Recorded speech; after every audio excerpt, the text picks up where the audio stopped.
All right, welcome in everybody. Thanks for being here tonight. Happy Friday night. Hope everybody's having a great one.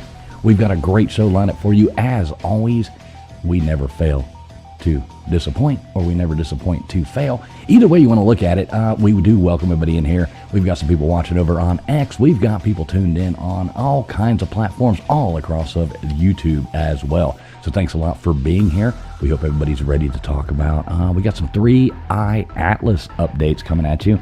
We're going to talk about sleep paralysis, lucid dreaming, and maybe a little bit about the old hag. I know nobody ever wants to see the old hag. We've probably all seen her before.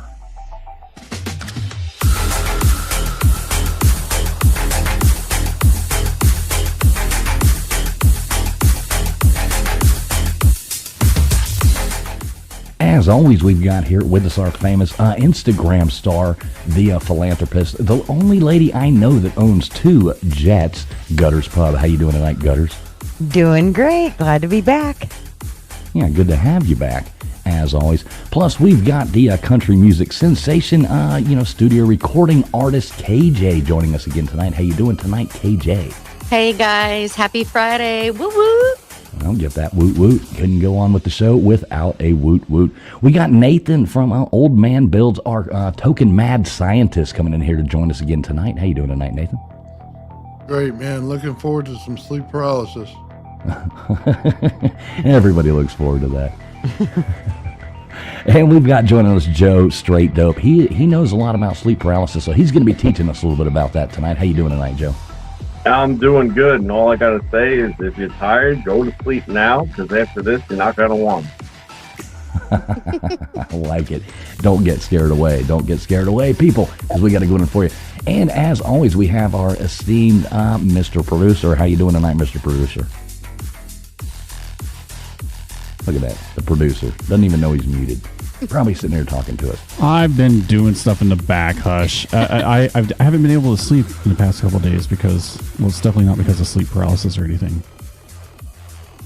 Well, maybe after tonight you'll sleep well. So, yeah, we appreciate you being here, as always, Mr. Producer. So thanks a lot, everybody, for tuning in. We're going to get this show started here in just one moment. So everybody sit back and get ready for a night of fun.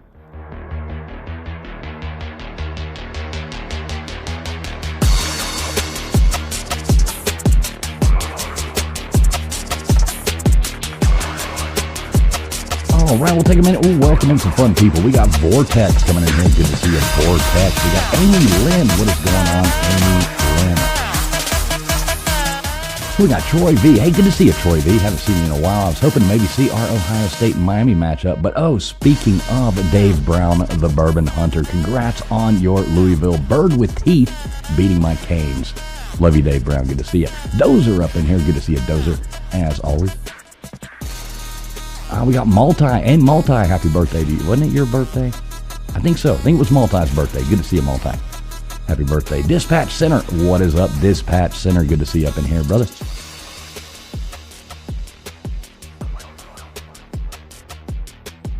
All right. We got any other ones coming up here? Who else we got in here? I can run down through. We got James Thompson in here. Good to see you, James Thompson. Who's that? Carson Beck. Exactly. The interception machine tonight. We got, there's Dave Brown up in here again. We got Jan. Good to see you, Jan. Jan does like. Good to see you, Jan.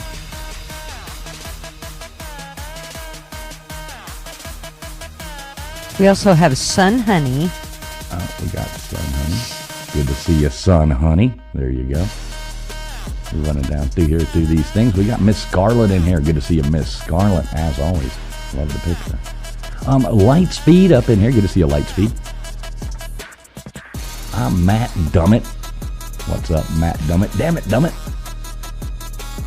Wanda E. Good to see you, Wanda E.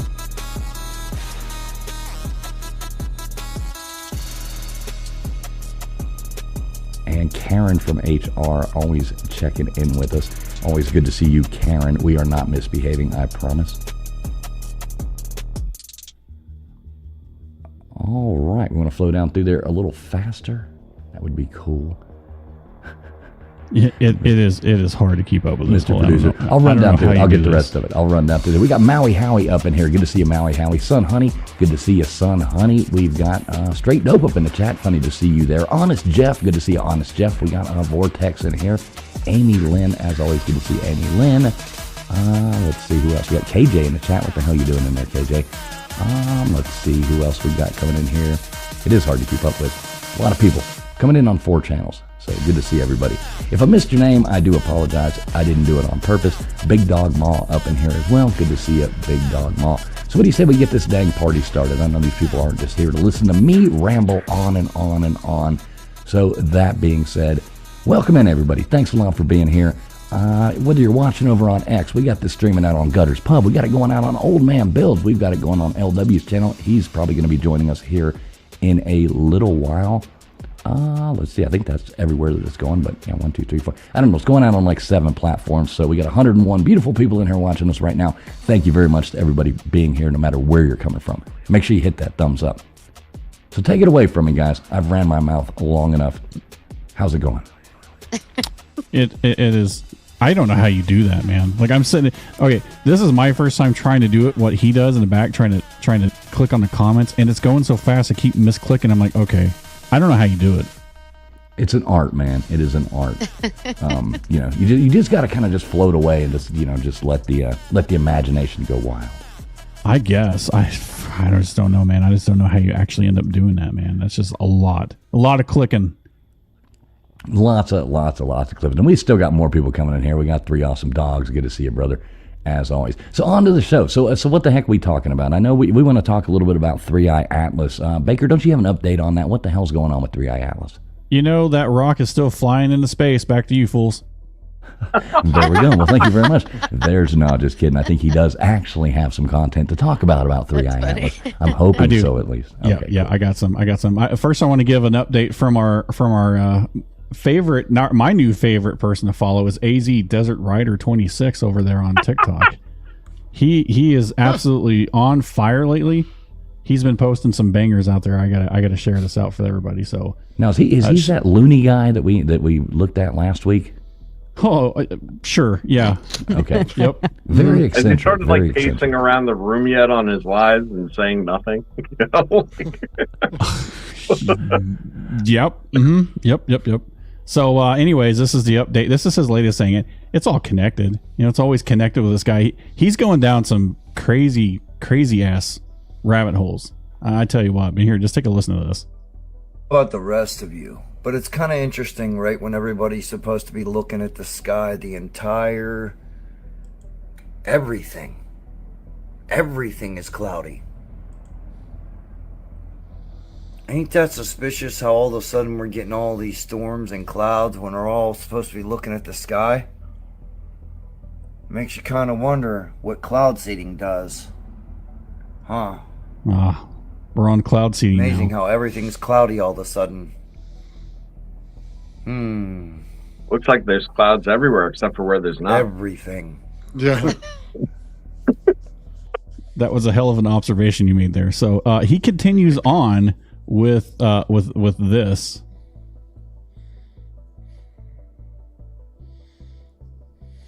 Way to go, TikTok. Look at this. Look at this crap. Get your shit together. Well, yeah, it is the So team because of I YouTube. watch the sky and I'm always looking up instead of down at my phone like the rest of the world, I'm always trying to pay attention to the weather patterns, the cloud patterns, and all that stuff. So I watch this all the time, and right here, I don't know if you can see it, but I see like vertical lines in the pattern right here and right here only. Nowhere else. And it's kind of funny how this observatory in Hawaii is completely blocked. It's going to be completely blocked by clouds.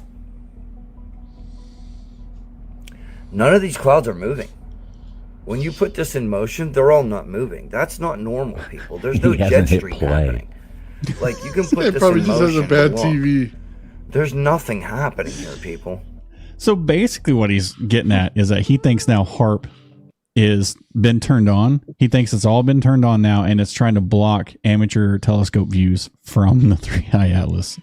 He does know they go at an angle. They don't go straight up, right? I mean, he does kind of realize that, right? I don't know what he realizes. I don't even know what the hell he's talking about. I have no. Yeah, He's talking so about lost cloud with this seeding. video. He's talking about how the government's turned HARP back on, controlling the clouds, and he's basically alluding to the fact that the observatory in Hawaii is about to get covered up by clouds when it should be looking at 3i Atlas. Is this recent? How recent is this? Was today? It was today, I think. Because he's like Yeah, it was a day clouds ago. everywhere. I'm like, we Right, haven't had a Laura? cloud in the sky for like days. It was a day ago, according It's to been beautiful. A the day old ago. ticker talk. No, a You know, day ago. it's guys like Oh, this saying okay. stuff like this that takes all the credibility of like a program like HARP that probably does exist and just puts it into such a whack place that it becomes unbelievable.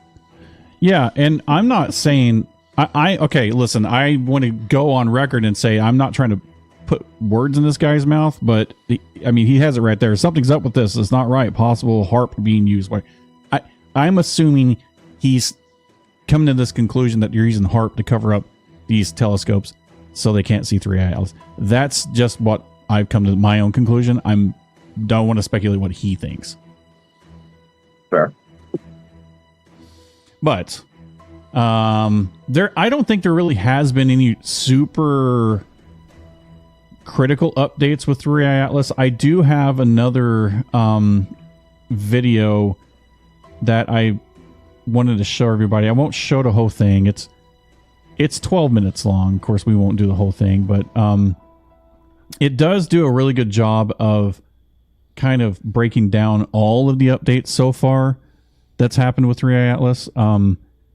This guy, he's from Mindseed TV.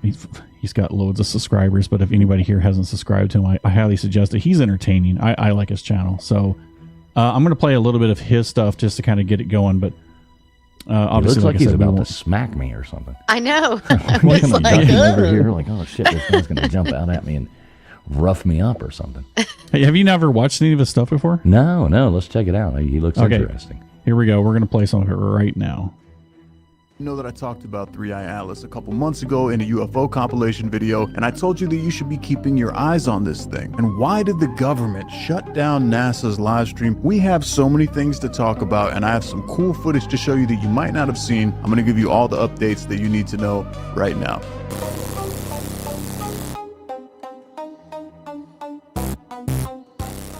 The government shutdown happened right at a time when 3i Atlas was going to be the closest to Mars where we could actually observe this thing. The government shutdown is stopping us from getting pictures of this thing? Yes. That's insane. That's insane. Now, does anybody else find it interesting? I mean, the conspiracy theorists are going out of control because the government shutdown happened, and then it just so happens that NASA goes dark. But I mean, there's other space agencies out there. It's not, I mean, America's not funding all of them. At least I don't think they are. Yeah, that's a good point. So it's like maybe the other agencies are withholding data. I'm not sure. Well, I mean, But, we have, China has a big, a lot of presence up there. I mean, I would think Russia probably still does. Japan, lots of other countries. They're not sending any, new data that I've seen. I haven't even looked for any of their stuff. I've just been kind of letting the YouTubers like Mindseed TV kind of fill me in on all of the goods that are happening. What I'm saying is I'm too lazy to go look. Okay, cool. But, let's continue. Humanity has an object coming close enough that we could observe it for the third time. Hold on. Does it look like his cat's been chewed on by a dog or something? Anybody notice that right there? Right there. Look at that. Look at it. I think some. I don't know why I pointed that out, but it just caught my eye. In our Look at that. recorded history, and they have a blackout. Nobody can look at it. Nobody can access it. How convenient is that? Just take a moment to let all that soak in. The third time in our recorded history, and the government shuts down, stop the public from observing this right at that time. Do you really think that's a coincidence? And what about the other countries around the world? Because we're not the only country with space agencies. China, Russia, Europe, If this is truly the third interstellar object that we've had come into our solar system that we could observe, you'd think that other countries would be broadcasting tons of live footage about it. It would be all over like mainstream news, but everybody seems to be staying silent. Everyone except for one, because there was a video that leaked from the European Space Agency. There's a ExoMars Trace Gas Orbiter orbiting Mars, and it captured footage of 3I Atlas. Now take a look at this. We have an object that looks like it's just flying through the stars, whatever. But here's where it gets really, really interesting. The footage doesn't look that spectacular at first when you look at it. If we slow this down and zoom in, there are some strange things happening in this footage. It makes some very strange shapes. All 6 pixels of it looks really I was going to say, revealing. Looks like an Atari game. I've seen better graphics on a regular NES. For real.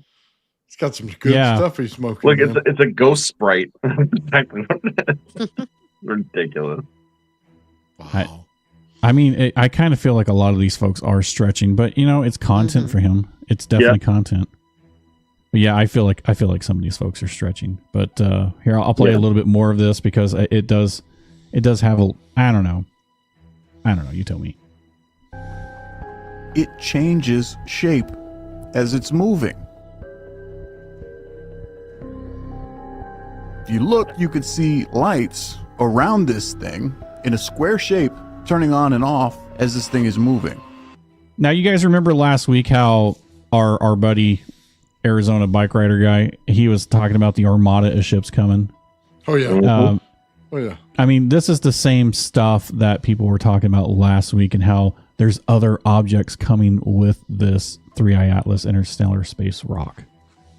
So, aren't they saying that it is made up of, was it nickel or something like that? So it's that it is shiny, and reflecting off, the light is reflecting off. It's made of different metals, and I think that also the comet tail is pointed the wrong way. I'm not claiming to be an expert on this, but I'm just listening to the other people on YouTube that claim to be experts on this, and I'm just like, oh, okay, well, whatever you say. Everybody on the internet's an expert.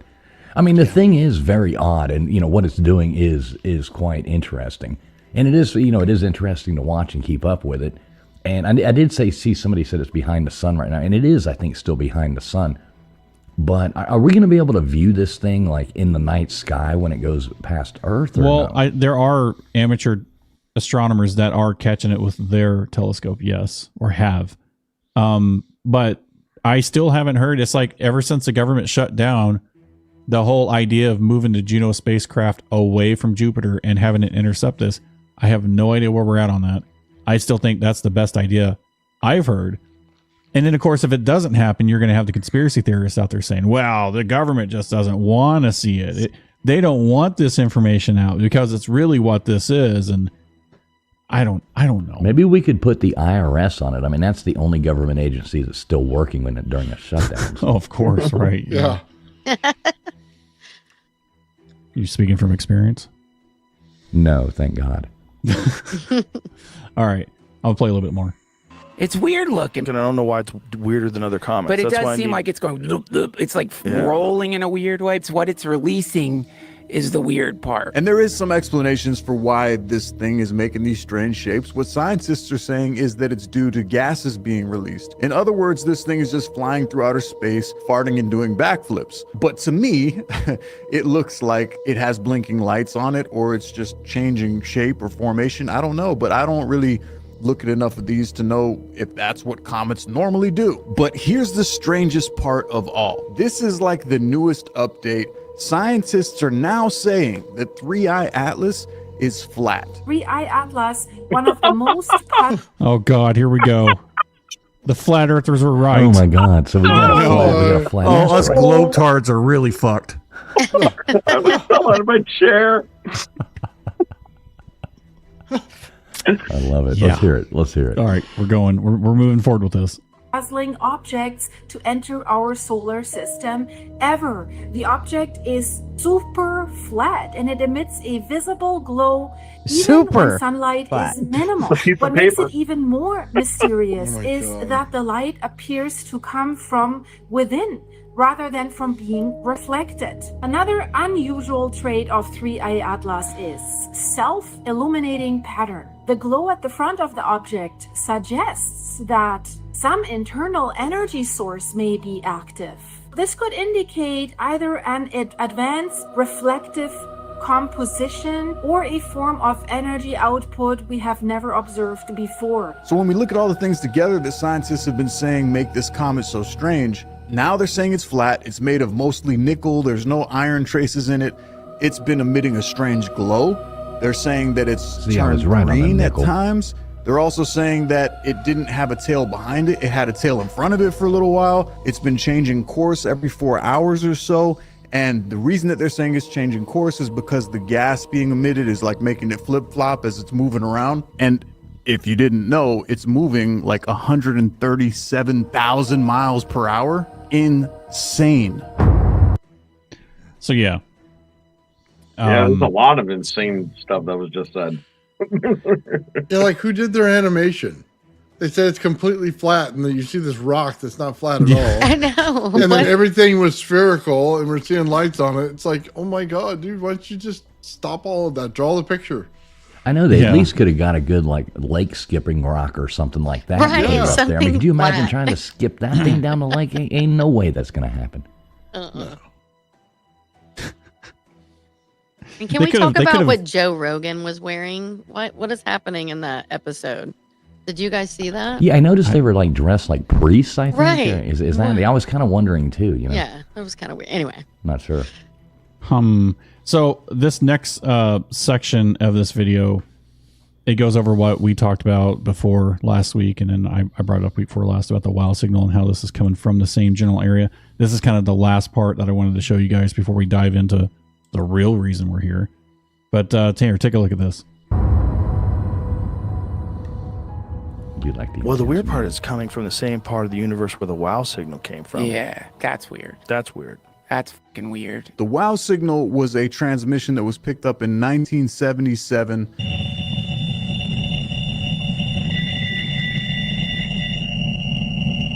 They picked up a transmission coming from deep space that lasted for 72 seconds. And the transmission replicated something like a radio transmission. So to get a radio transmission from outer space, from deep space, it had to be coming from somewhere. Like sending a fax.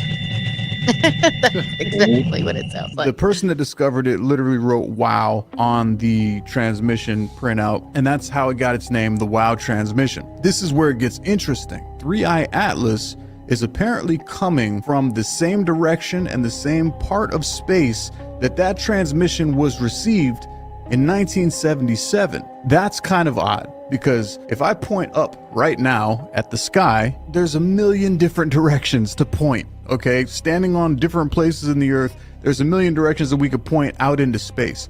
What are the chances that the direction that 3i Atlas is coming from is from the same direction that the WOW transmission was received, 50 something years ago now? That's kind of weird, right? And then you have people like Avi Loeb, who everyone is calling this guy crazy. They're saying he's a nut job. They're dismissing him. But he's been saying for so long that there's a strong possibility that this is some sort of technology. This is some sort of craft. There's too many anomalies with it. 3i Atlas could be. So, I guess the sum this up without having to play the whole entire video, obviously, is just because this is coming from the same part of space. Yeah, what's the coincidence? What's the chances? I don't really know. I'm not a mathematician on that. But there are a lot of strange things that are tied to this rock. And I think that's why a lot of people it's captivated a lot of attention. And in my opinion, it's fun, it's entertaining for me, but I don't think any of this has anything to do with anything. I think it's a comet. I think it's a rock. Can I get some commentary on the point, all the points this guy made? Because check this out. Your forward-facing tail Okay, anytime you have a large mass approaching the sun, it becomes subject, like we are, right, to the sun's radiation. That radiation is in a non-manifest state of energy until it interacts with matter large enough to make it come about. Okay, and that creates the energy at the front end of it, the way that it's coming, because it is coming toward the sun, right, until it's not. And that's the first kind of part of it. The second part of it is like the whole flipping motion. Well, if you're in space and there's no friction, there's no center of gravity, so to speak, that it's subject to. The thing was flung out at one point in time, it would continue that motion even along multiple axis points pretty much indefinitely until it's interrupted. There's simply nothing to stop it. I think that kind of says, because where's the evidence that it's emitting gas? There's no evidence of that. They're just theorizing that maybe that's why it's rotational. It could be a lot simpler than that. And then with the transmission thing, I mean, that's a little weird, I guess. But at the same exact time, if you received the signal from the origin that it was coming from, it's that far out, right? What makes you think that if it was coming from it, that now that it's close, that we wouldn't be receiving that signal more readily? It could have just been a fluke that they picked it up from it at one point in time, because the way that space transmission works is that everything's in a state of transient potential until it's received, right? So that's sort of where I'm at with all of it. I don't know. Like, I think it's a rock. I think it's interesting. I'm glad it's not going to like hit us or any of the planets in our solar system. I think that's pretty cool, you know. But I'm pretty happy that, you know, my tail is facing forward and not backwards as well. Amen. Oh, until you've seen somebody wear a bumblebee costume backwards, you know. Exactly. I saw that last week, and that was interesting. Well, anyways, that's your update. So there's your 3i Atlas update. Yeah. Nobody knows what the hell it is. We'll find out soon. Yeah, we're on the case. We'll figure it out. Well, it's nice to know it has lights, though. I mean, just saying. Yeah. Everybody needs a blow dryer. Are you trying to make a joke, Gunners? I was trying. Okay, yes, definitely. Right I was over waiting you. on the punchline. I was waiting for it. You know? Okay. I tried. Okay. Went over your head. We need that sound effect for Gutters. Right? Where's the gong? Yeah, I can find that gong. Where is it? I've never used it, but I think it may be needed. Definitely sounds good. There you go. Okay, thank you very much. All right, so moving on. There's your 3i Atlas update. You got any other stuff for us there, Baker, on that, or are we jumping right into the scary stuff? We're going to jump into the scary stuff, but before we do, I do have something to say. That I found this out a few months ago, and I met somebody recently that now has confirmed this, but I don't know how many people in chat knew that approximately 5 to 10% of people in this world don't have inner monologues, right? I thought that was crazy. It's like, what do you mean you don't like, you can't listen to yourself talk in your head and none of that? Whereas 30 to 50% of people do have that ability. But I just thought, okay, this is just some crap made up, right? No, I actually met somebody and he explained it. He explained how that worked. I'm like, so you don't like have conversation with yourself in the head, you know, like you're not like trying to work out a problem. You're not trying to like, you know, if you have something to do, you're not saying, okay, I got to do this first, and I got to drive downtown, I got to drop mail at the post office, and I got to go to grocery store and pick up something. You don't do that. Like, no, it's like they formulate words in their head, or they formulate images, and that's how they think. And I'm like, wow, that's crazy. There is a percentage of people that can do a combination of both, but I thought that this was completely wild when I found this out, because I never bothered to ask, hey, can you hear yourself talk? You know, I just figured, you know, like people like Gutters can always hear yourself talk, but yes, I thought everybody. I mean, could. I've been doing it the whole time you were talking. Exactly. Well, I have a big mouth and I'm a visual person, so hell yeah, I can do both. But have you guys ever heard of this? Is this information? Is this new information to you guys, or is this just me? I can't even imagine that someone can't do that. Right. It would almost seem like you're like a vegetable or something if you don't. Yeah. You're like, I'm jealous. I'm totally jealous of anybody who Right? doesn't constantly have this thing going in their head going, you're supposed to do this, you're supposed to do. Oh, wait, that's my wife talking to me. Sorry about that. Well, and when we're on this show, it's honestly me doing that to you guys. So come on. That's funny. But no, that's crazy. I would never have thought that. Now I'll be thinking about it and talking to myself about it the whole time. Right. Well, I feel like we have somebody now on panel that can kind of maybe fill us in on that. With that being said, Straight Dope, hanging it to you. Right. All right. So we were thinking about sleep paralysis today, which is horrifying. So that's something that I've experienced before. And frankly, when the first time I had sleep paralysis, which for those of you that don't know, the basic explanation, and go further into it, of sleep paralysis is that it's like you are in your bed, you're basically awake, or at least you think you are, and you're pinned down. You really can't move. And there also is a hyper awareness of the room that you're in and everything in the room. And for a lot of people, that's enough. But for some people, what ends up happening is there's a sensation of a presence.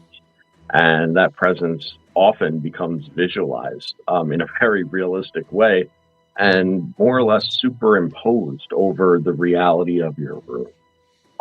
And it's a very terrifying thing because you think you're already up, so you really can't wake up. And even once you realize that you might be sleeping, you still can't wake yourself up. And even when you're out of it, it becomes very surreal when it stops, because at that point, your reality has just become twisted. You don't even know if you're out of it or not. So it's very, very fascinating stuff. Yeah. Has anybody else here experienced? Well, that's what I was about. I realized I was muted. That's what I was about to ask. I've only had it twice. And the weird thing is, both the dreams that I had when I had it, I was in the exact same place. Mm. And, it's always this thing where I go down, and it's only happened to me twice, and it's really creepy because I always go and I'm like working in somebody's home. And I go down, and I think this goes with the lucid dreaming kind of as well. And I know, like the first time, obviously I didn't remember, I went down a stairs and there was like some kind of entity in this thing, and I'm in this basement. And, it's so blurry when you try to look back and try to remember exactly what it was. But it was like this demon thing coming to get me. And I'm in this basement, and then, I walk down the stairs and I see it, and then I see this thing coming out, and the door's locked, and I can't get out. And I'm trying to get out the first time, and then, I'm sitting there, I'm like freaking out. And I remember that there's a door over here, and I'm trying to get to this door because it's not locked. Now, the second time, and then I come out of it, and I wake, I was like in this cold sweat, panicking, I'm like, oh my God, and I'm awake the whole time. The second time, I remember going to the door and going and opening the door and starting to walk down the stairs and go, I know where I am.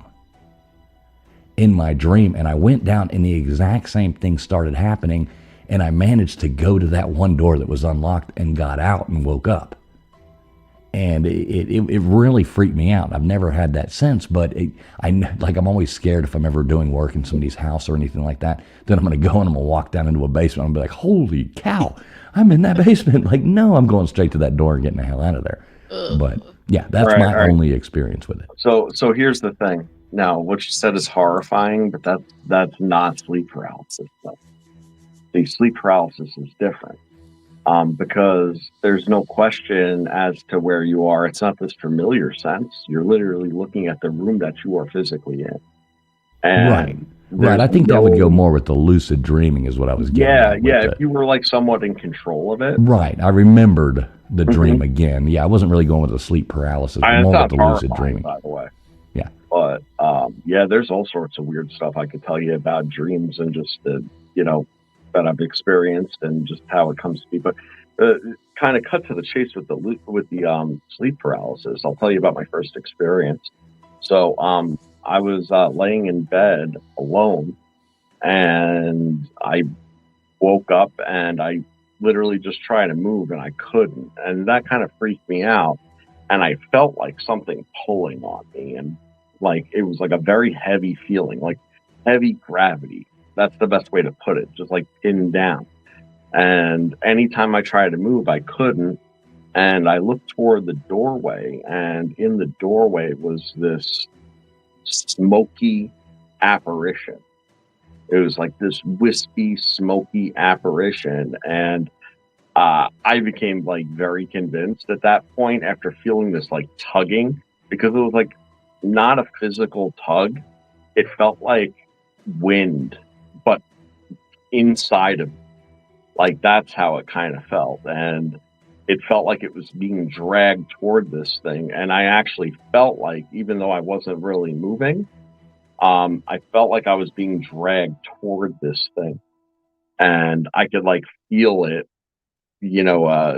like kind of wisping off, yeah, it was just very, very strange. And I was convinced at that moment that whatever was going on was real, because I'm experiencing it and it's full blown real. It's in my room. I'm looking around. It's everything that I know. And I was convinced it was like trying to steal my soul or something. Like I have no idea what was going on. I was just like praying to Jesus at that point. It was about all you could do, but you're also trying to get away. It started dragging me toward the door, like physically. And then I'm just like literally clawing my way away from it, and I would like make some momentum, and it felt like digging through the sand with your hands to move. It's exactly what it sounds like. And then the crazy thing is you end up back in your bed, and then it just starts all over again. So you think you're out of it. You look around, you're like, okay, it's quiet. Okay, I don't feel that. You look around, and then you're like, all right, I need to get up. I need to get out of bed. And then all of a sudden, it starts pulling you again. And it's like you look and it's there, and you're like, I thought that this was over, and it's not. And it just goes on and on like that until you finally actually do wake up. And when you do wake up, it feels exactly the same as all the other times that you thought you woke up. And you get out of bed that time, and you're not sure whether you're still there or not. And it's horrifying. So that was the first time, but there's been other experiences as well. See what we got here. Now let me ask this real fast before we go on any further. KJ, have you ever had any of these experiences? You ever had sleep paralysis? Yeah, I've had. I wish I could remember details, but over a handful of times for sure. I'm pinned down in my bed and I'm trying to scream. I'm trying to wake myself up. And like in those movies where you see someone with no mouth, and they're like, it's that type of experience. And my husband's woke me up and been like, hey, are you okay? Are you okay? And I'm like, it's terrifying but I don't remember the surrounding events. I just don't. But just trying to wake myself up, and I couldn't, and I was trying to scream to get out. This happened it's happened many times. But I don't remember so vivid like you guys. You don't remember anything you've seen or no. Like that. In other dreams, like I've dreamt, like you see in the movies or the cartoons where it's like a black room, so you're like in this empty space. Many times I've been in that and falling, and that's just, it's always the same when I dream that. It's always the same space, and I'm just falling and everything. It's so weird and scary. But that I remember that specifically because it's been repetitive. But when I'm not able to speak, and I can't remember the details, I just always remember being terrified. And that's it. That's all I can remember. Yeah, that's it. It's a terrifying thing. What about you, Gutters? You ever have any of this? Mine wasn't. Mine was kind of induced. I went in for surgery, and when I came out of surgery, Marv said I said things that I don't remember saying at all. But when I got back into the room, I remember the doctor I could hear the doctor asking Marvin what time he wanted to take me home. And he said, you can take her home anywhere from 3 to 6 in the evening. Well, I'm screaming 3, but nothing's coming out. And he's saying 6 o'clock, and I was so mad. I was like, no, I want to go home at 3. He's headed to the local bar around the corner. Right. He's like, hey, if you don't care, just I'll pump choose that 6. IV a little more, I'll be back in 3 hours. You get 3 more hours. Nice. So, but anyways, in reality, I wasn't awake. I mean, I couldn't move. I could hear them and I could see them, but I couldn't talk. So, yeah, that was a little frustrating, but it was from the anesthesia is why that surgery is so scary, and waking up from anesthesia, horrible. Yeah. Horrible. So what about you, Nathan? You got any experience with this? No, not really. Nice. Good for That's you. good. Yeah, I was gonna say, That's a very positive thing. He's one of those people that doesn't have an inner monologue and doesn't dream.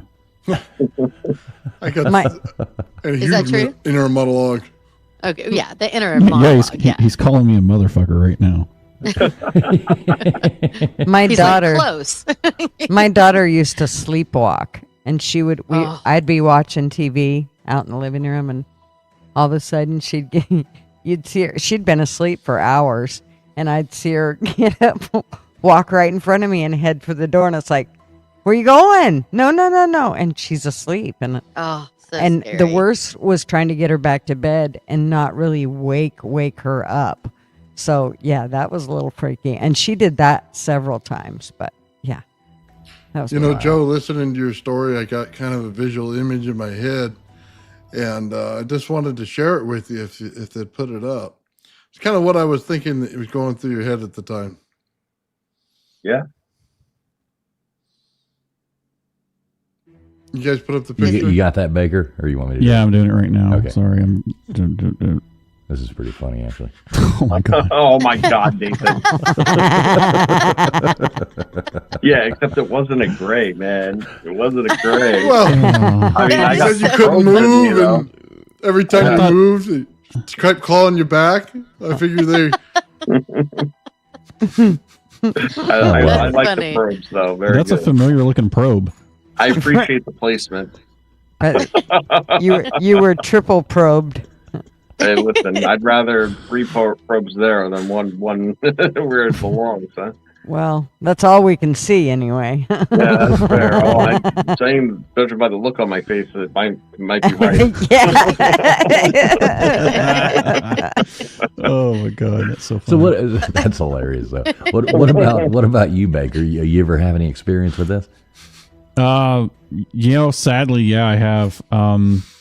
I've suffered from some kind of a night terror since I was a child, and just like what you guys have said, it's I would always have the same sort of reoccurring dream, not necessarily always the exact same, but similar. But every time, it's always something demonic.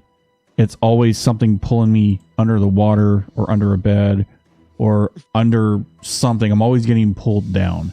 And I remember trying to scream, trying to wake myself up, and I never do.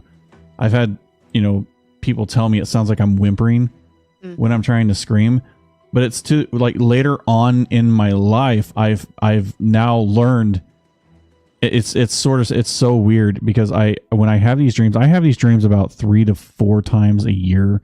Kind of depends. I don't know what triggers it or if anything does trigger it, but I can, when it's about to happen, it's almost like I wake up in the dream and like, oh, it's this again. Okay, I know what's going on. And then I start to proceed going down this checklist in my, like, I'm having an inner monologue in my head while I'm in the dream of trying to get myself to wake up what's worked in the past. It's like I wake up in the dream, but I'm still in the dream. Yeah, that's scary. Yeah, and like I said, it happens, 3-4 times a year. sometimes I remember every detail about it, and sometimes I only remember little bits and pieces about it. But I just remember, I can visualize in my head the exact situation that comes up, and then something triggers like, oh, okay, I know what's going on. Time to try to wake up. Let's go ahead and make that silent screaming sound I do. So, yeah, I've definitely experienced something. I don't know if you would consider it sleep paralysis or if it's just night terrors. I don't know. Mm-hmm. But I do have a video that I wanted to get your input on. This is some stuff that Gutters had found, and I know I had this pulled up for a while, but anyways, I wanted to play this and see what you thought about this. So give me a second here to play it.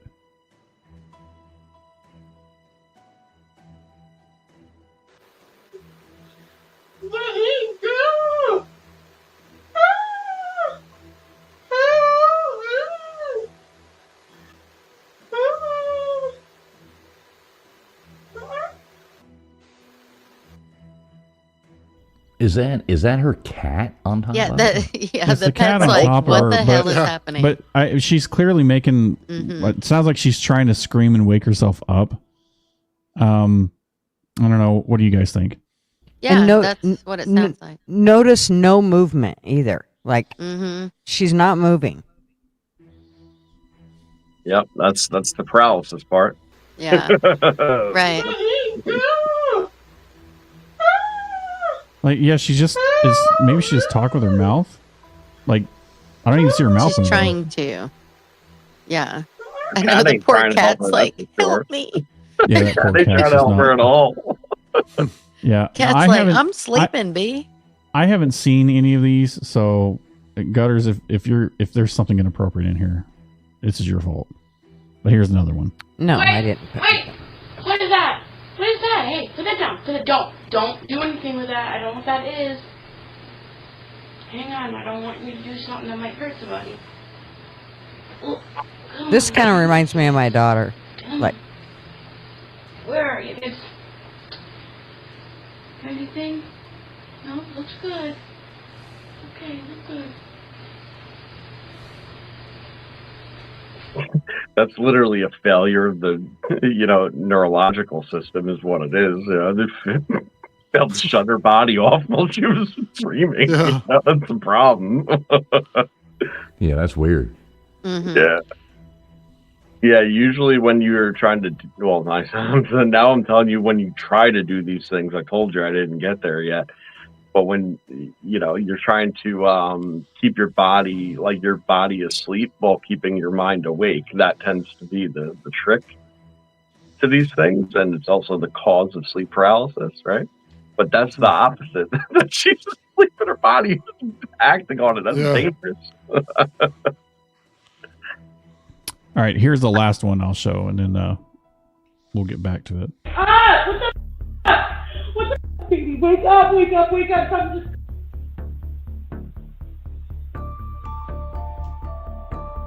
What the hell's going on here?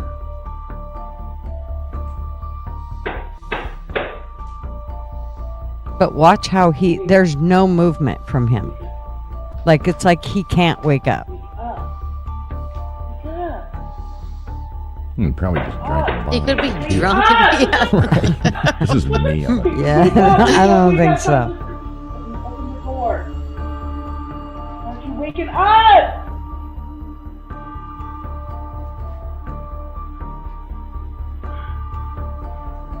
He like still has a cigarette in his Wake up! mouth. Wake up!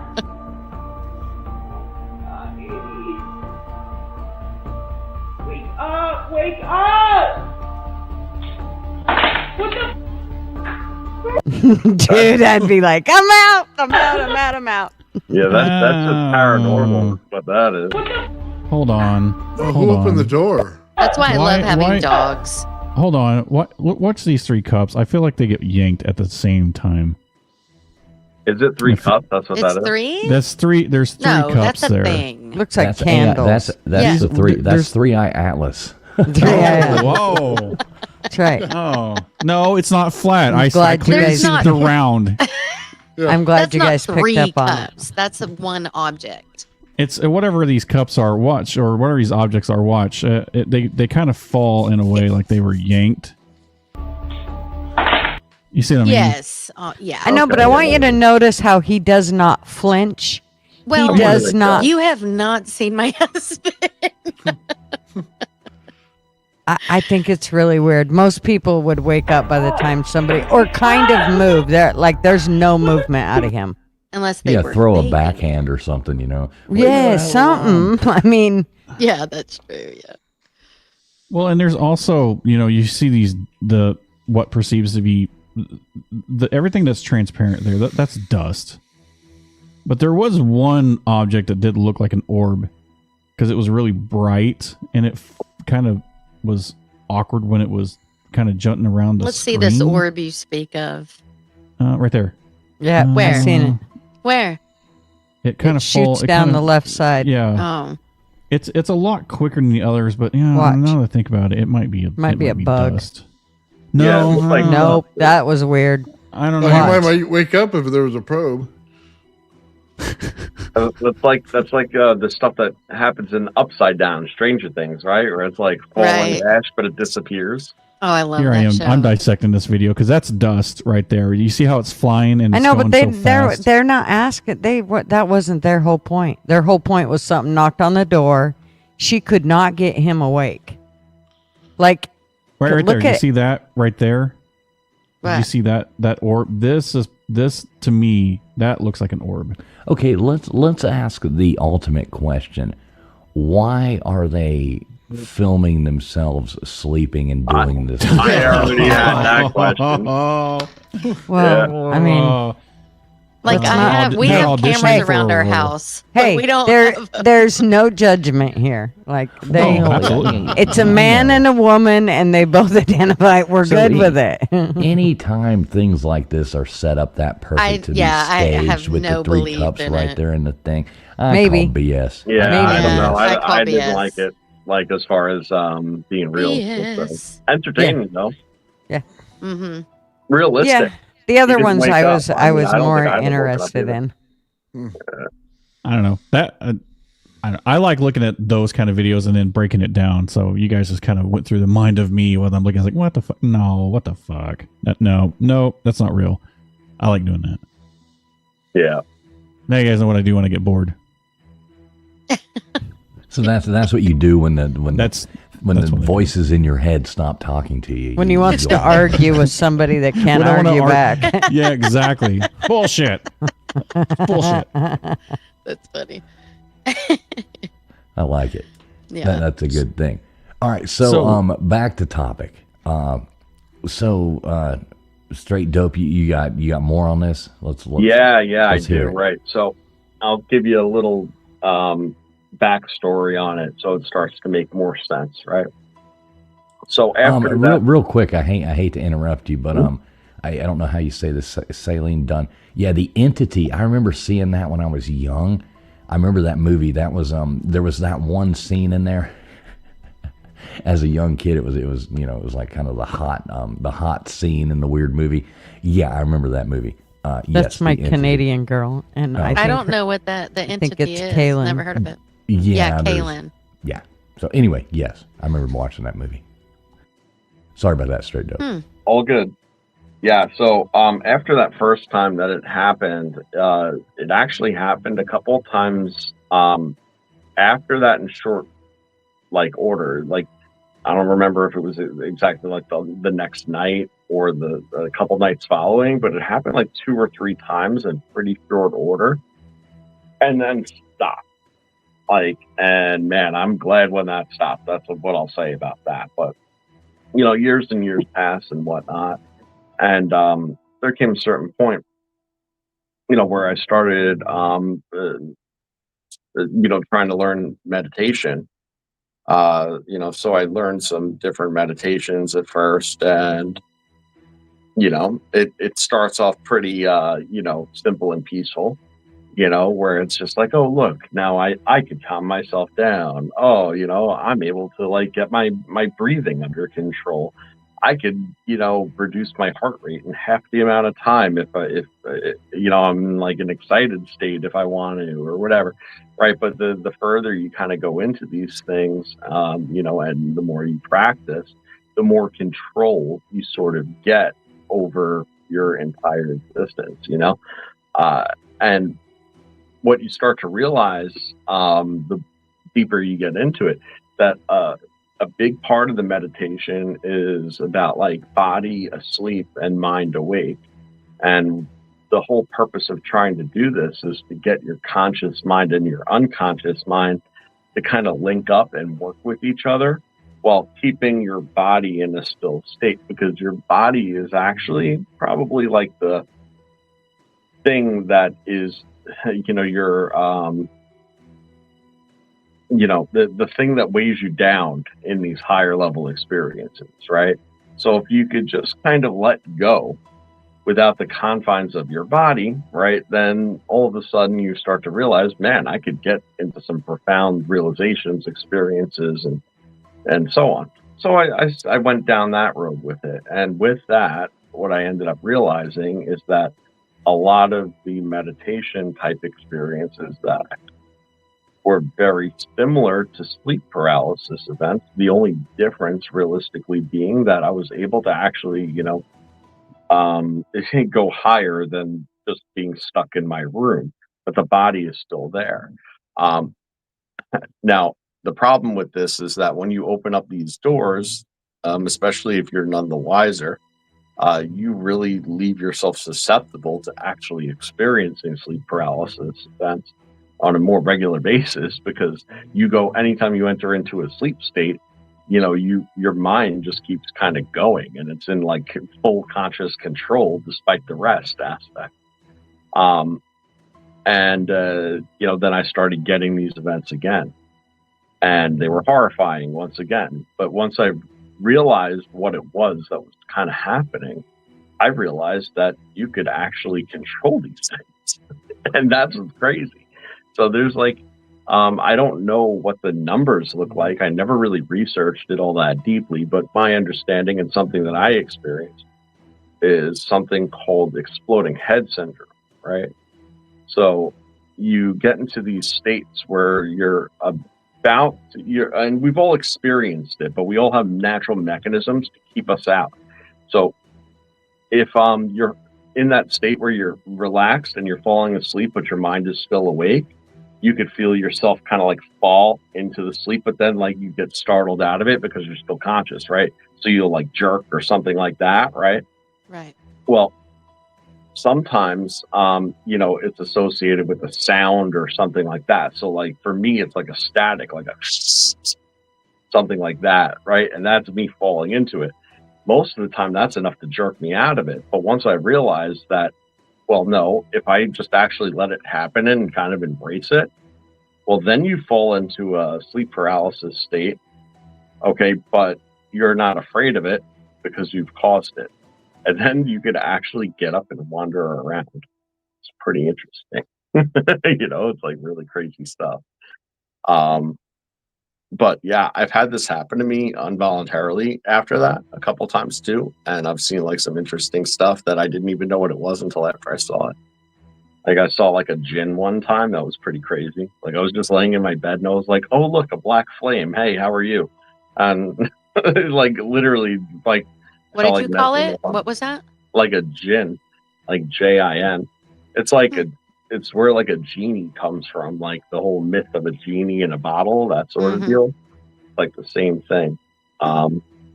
Yeah, so pretty crazy stuff. But the whole thing about if you feel yourself falling into it, you could actually control it aspect is really, really crazy.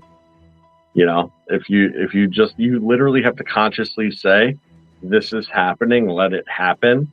And then it just, you know, it's really profound, you know, when you do. I've gotten up and wandered around all over the place, like while I'm still laying in my bed. It's very strange. Yeah, that is weird. Oh Yeah, yeah. I'm so confused by it. So you're talking like deep meditation state. Oh yeah, like very deep meditation state. But yeah, like you could, you're on the cusp of an out of body experience when you're having sleep paralysis, and your conscious mind does not know how to cope with it. So if you can convince your conscious mind that it's okay and to cope with it and go along with it, you actually gain full control of it, which directly overlaps the sleep paralysis events with lucid dreaming. Now, the difference between sleep paralysis and lucid dreaming, even though they don't really seem super related, they kind of are. One is local, like the sleep paralysis event is always local. So it's where your physical body is where the start point sort of is. And, there's sort of a tether at that point to a certain degree to your physical body. Now, when you're in a lucid dream state, you're in a dream, but you're aware and in control, so you're able to steer it. And that's something that I've experienced too. Almost all my dreams are lucid. And very strange parallels to stuff. And you said before about like, I see this place in a dream, and like I can't. Every time I go into a basement, I'm like, oh my God, is this going to be the place for my dream? I could tell you matter of factly that like I have experienced very specific places in dreams that I have no familiarity with whatsoever. None. Not even in the dream.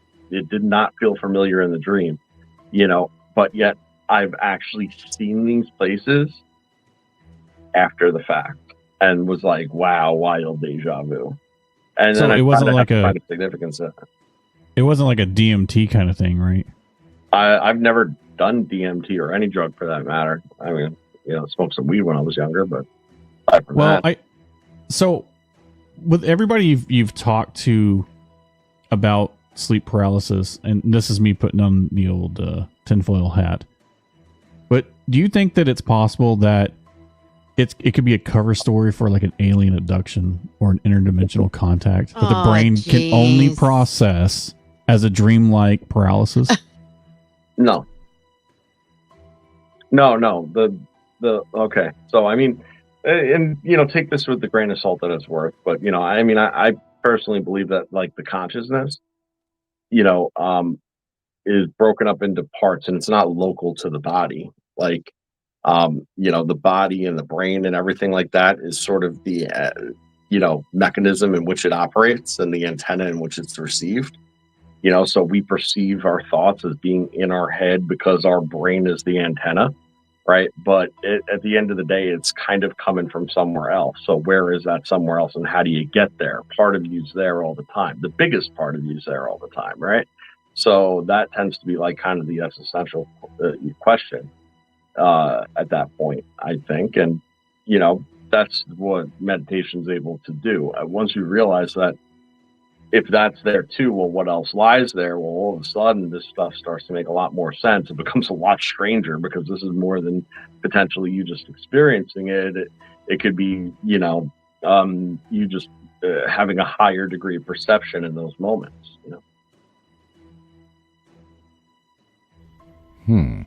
I just couldn't I have such trouble relaxing.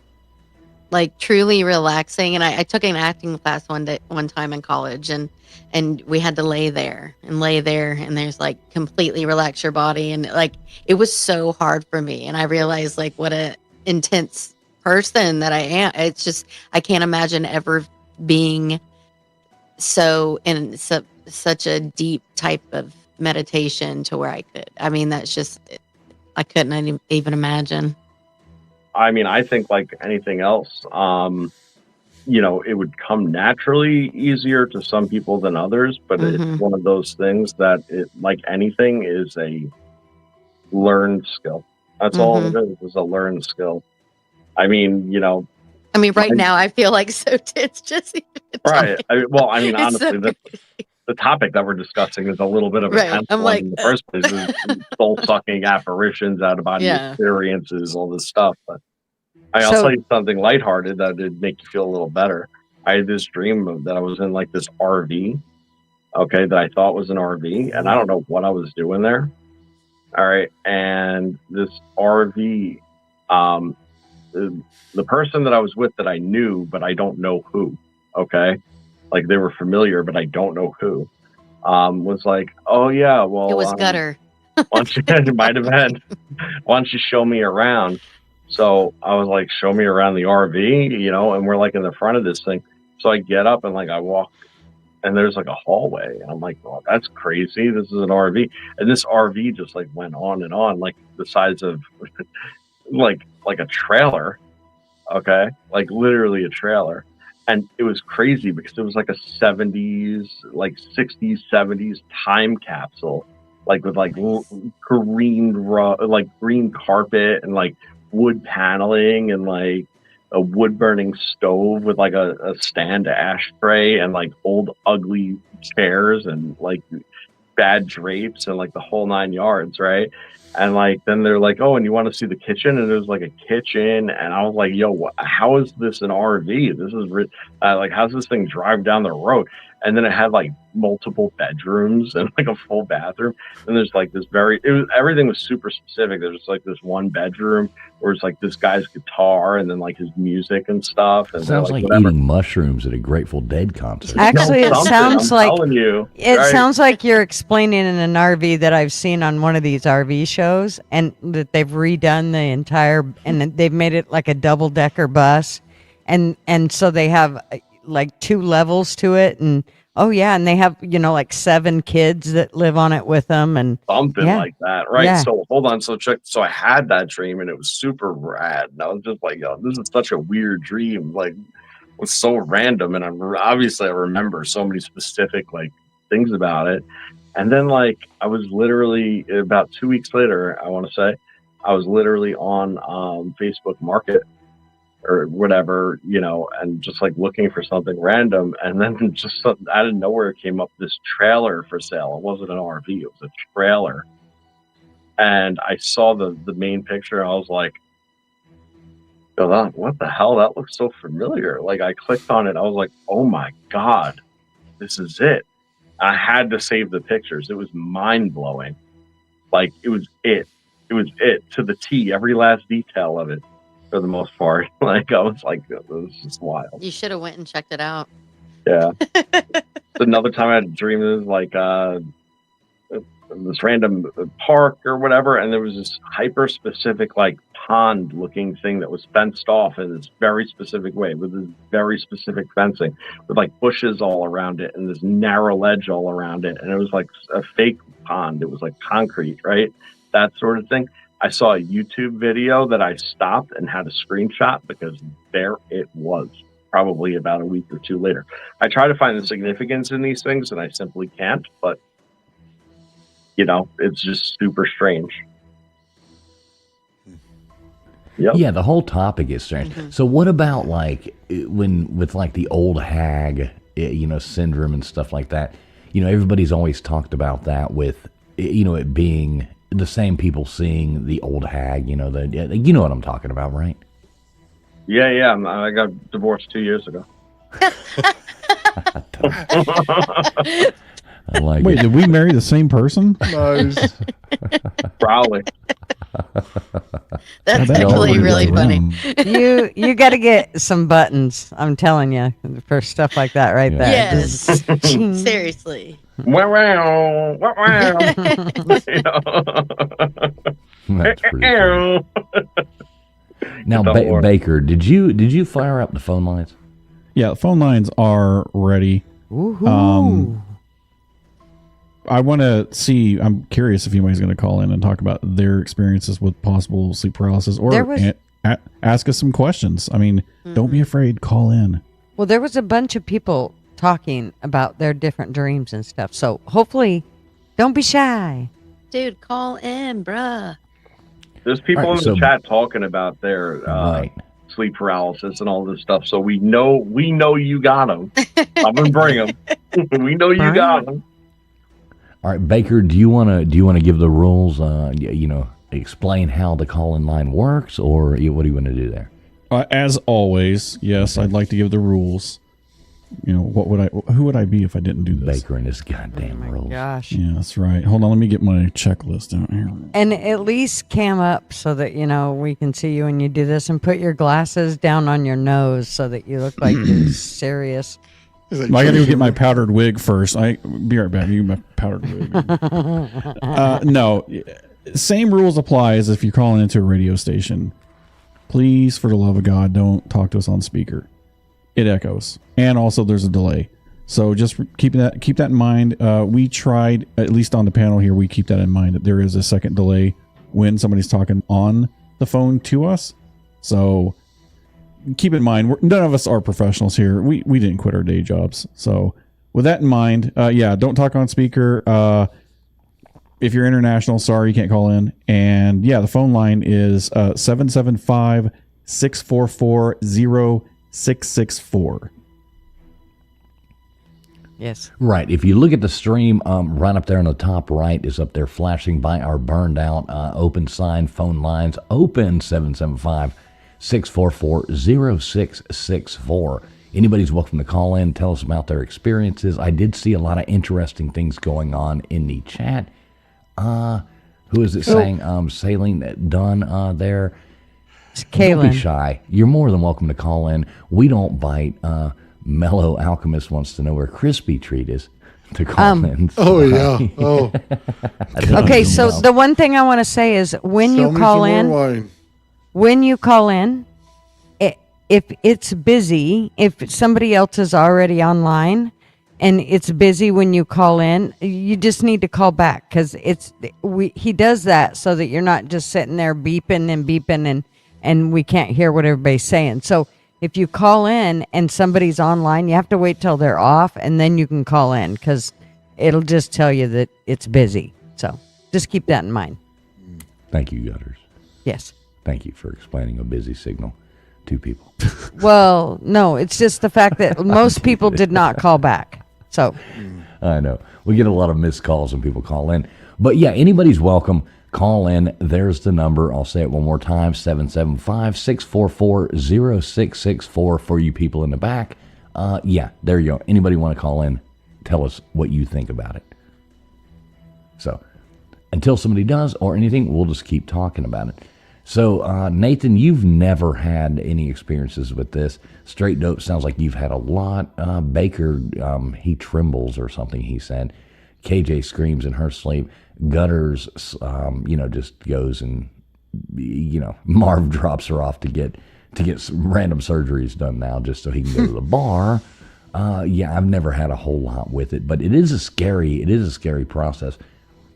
We were talking about the old hag thing, earlier I brought that up.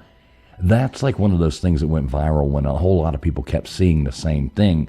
Joe, do you know anything like really about that, like that whole topic? Yeah. I mean, I know that after I had my first situation, I didn't know anything about it or even what it was called or anything. And then, I don't know, something I came across, I was like, oh my God, I experienced that, and what's crazy is the way that it was described was exactly how I experienced it. And it seems like a lot of the people that enter into these states, they see one of like a couple of different things, but only a couple of different things. Of all the things in the world, it's the old hag or it's the dark shadow apparition, the smoke, the fire, stuff like that, but it always comes in that state for people, for the most part. So, that's, it seems that the consistency amongst people that, experience it in the first place are just always there. And that if you were to take 100 people who have legitimately had the experience, had them write their experience down and then come into a room to discuss it, you'd probably have like huge overlap. You'd probably have like 50, 60, 70% of the people having extraordinarily similar circumstances. Yeah. So that's what I'm thinking. I saw something one time, I don't know if it was an old hag per se. It kind of was more of a zombie or whatever, and I wasn't scared of it because I was in my late stages, and I kind of made a joke of it. And it was pissed off that I was making a joke of it. And they're taunting zombies in right in your dreams. The more pissed off that the more I was like, yo, funny bro, cool, like not scared. like the more angry it became, thinking I would get scared, and then it was just a cycle, and then the thing literally became so angry that it disappeared. Mm. I was like, oh, it didn't work, huh? Oh, cool, I'm still here. Let me go do something. You know, like, it's strange. There was one time though that I woke up and I was in the state and I didn't know. I got up to take a piss, and then I got back into bed only to realize that I was there. So then I woke up again and went to go take a piss, and I had to do this like 6-7 times. And finally I got up to take a piss, and then I noticed when I got to my kitchen floor, Hello, can you hear me? Hello? Hello, can you hear me? Got someone. Hello? Hello? Anybody there? Oh, for fuck's Yep. sakes. We can hear you. We can hear you. Baker's having a bit of technical difficulty. I don't think he realized that. that No, he was I'm actually- not. I'm sorry, guys. The phone lines are jacked right now. I'm gonna Well, have to reboot. we heard the server. caller. I can't. They can't hear us though. There's one-way audio problems. Uh-oh. Oh, okay. This is why we haven't quit our day jobs. So I gotta reboot everything. So sorry. All right, y'all No bear worries. with us for a second. Baker's going to reboot that and definitely Hold call caller. back in. Yes. So, definitely. Joe, your Groundhog Yeah. Day scenario was taking a whiz? So yeah, so I was getting out of Right. bed. I was getting out of bed to take a piss, and I had to do it like 6 times because every time I got back, I was still sleeping in my bed, and I saw myself sleeping in the bed, and I was like, "Damn it!" So You know. were you able That's to usually do when things you and end it up reset? pissing the bed, right? Well, no. So I ended up getting up, but I was like, "Is it going to be this time?" When I stepped on the floor of my kitchen, the floor was cold, ice cold, and I was like, "Oh, I think I'm awake." And I was. Are you It was guys, getting very trying to frustrated. call That'd in? be Bear really with us bad. for 1 second. We're resetting the phone lines there. Baker's resetting that. We do definitely want to have you call back in. Crafting and contracting, we really want to hear about your abduction thing. I'm all over that. So please bear with us for one moment, and we're going to reboot the system up and call back in. But yeah, we appreciate you guys. Please do, so we could conjure ourselves up a good guess. Yes. That'd be cool to have my own personal Groundhog Day. You know what I mean? Then just do whatever I want and let it reset. That would be so awesome, especially if you knew you were doing it and then you knew it was going to do it, and the challenge was to even get out of it. I probably never wanted to get out of it. What if it I'd was do a this- shitty day, though? That would suck. Well, every day's kind of like that. I mean, gotta look for the bonuses and everything. Jeez. How many days would you get sick of listening to Sonny and Cher every morning? Well, I don't That know. would get Nobody said exhausting. They that. say we're young and we don't know. You're like, God dang, I got to turn this thing off. I You mean, know? but think about it. If you Well, knew that you're just stuck in it, right, and First you knew step's that a doozy. nothing bad could really happen because tomorrow's the same day, right? Like all your things that made that day shitty in the first place, you could go and do to make it unshitty for the rest of the Yeah. day. So like Well, if you're like- like broke or whatever, like have your first order of business be to try to rob a bank. If it doesn't work, you try again tomorrow. You know, like I mean, you if you think can get listening away to with it for Sonny and 24 Cher's hours, you hard. got away with it forever. Yeah. So You think listening to Sonny and Cher's hard in the morning, man. Try being married for 20 years. You hear the same thing every morning. It ain't no different. It makes you want to go on a ski trip. That's Oh, funny. I've yeah. been married 20 years. I'm begging for that Groundhog Day, man. Yeah.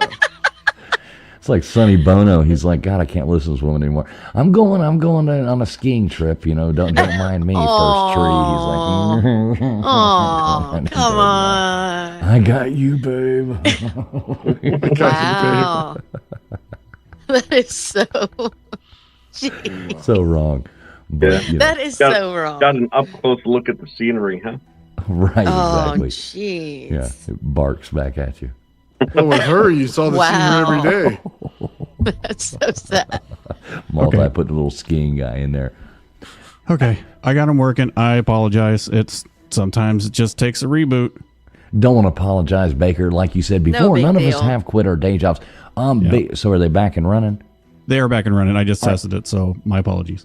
There you I go. know, I'm not Phone supposed to lines apologize. back up and going 775-644-0664. And we do want to say thanks to everybody who is out there watching us. 279 beautiful people right now. Yay. Between X, we got Old Man Build streaming. We got Gutterspub streaming.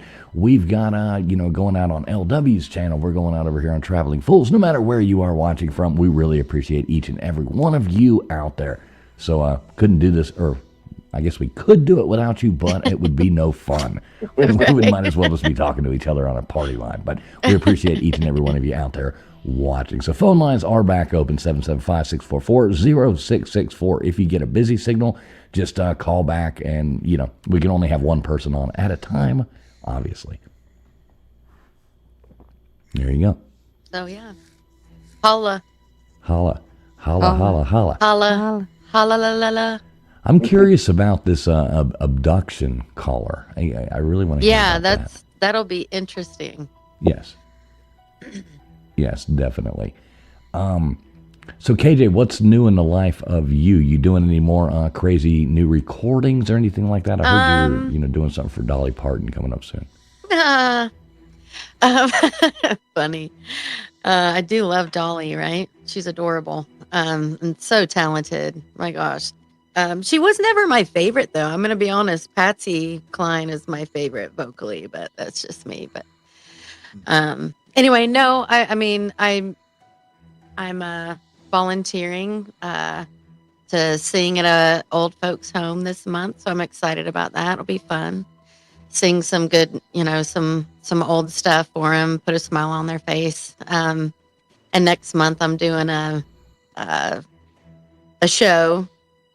A paid gig, so I'm excited about that. Oh, nice. Yeah. Yay. Yeah. You see this right here. Vortex says, I wish this show is a little sooner. It gets late here in Georgia.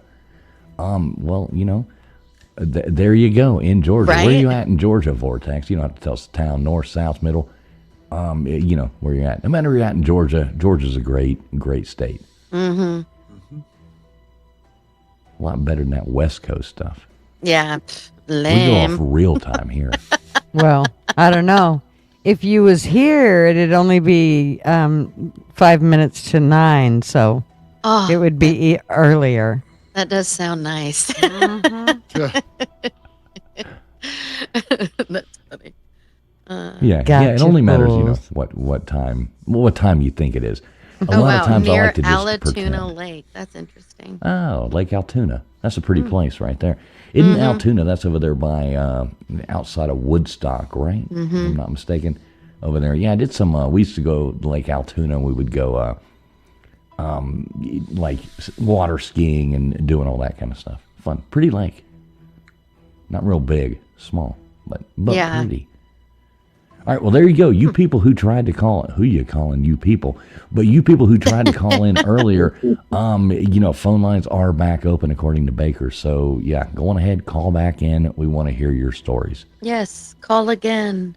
We need to conjure up another guest. Right, exactly. Otherwise, we're going to talk about, wakeboard. Oh, there we go. We got a caller on the line. Yay. So we'll let Baker take it away here. This is his Yeah. thing. We've got Gypsy. She's calling in from Oregon. Gypsy, you are live. Hello, everyone. Gypsy here, calling you from Oregon. Well, hello, Gypsy. Good to meet you there, Gypsy. Thanks for calling in. What do you got for us here today? Let me turn. Hold. I'm gonna turn my phone down so I don't. You see, because it'll confuse me hearing you both on the phone and through the phone. Okay, we're good. All right. What would Well, you guys Gypsy, like to we're know? good. So tell us about your experiences. We're all ears. Okay, well, if I was to tell you about my experiences, it would take you several days to hear them. So I'm just going to give you guys my last one, the most recent, which was even then a few years ago. I was camping here on the Oregon coast with a friend of mine behind Cape Perpetua. It's one of the landmarks here on the coast. And we weren't in a campground. We were just camping in the woods, primitive camping. So we had our own little fire ring and then space for our tents up under a stand of fir trees. And there's like a short little driveway off the main road into this little camp area. And it's way up on top of the mountain. It's almost to the very top of the backside of Cape Perpetua. And it was just me and this young guy. He had his own tent. He had his dog with him, and it was me in my tent, and I had my 3 dogs with me.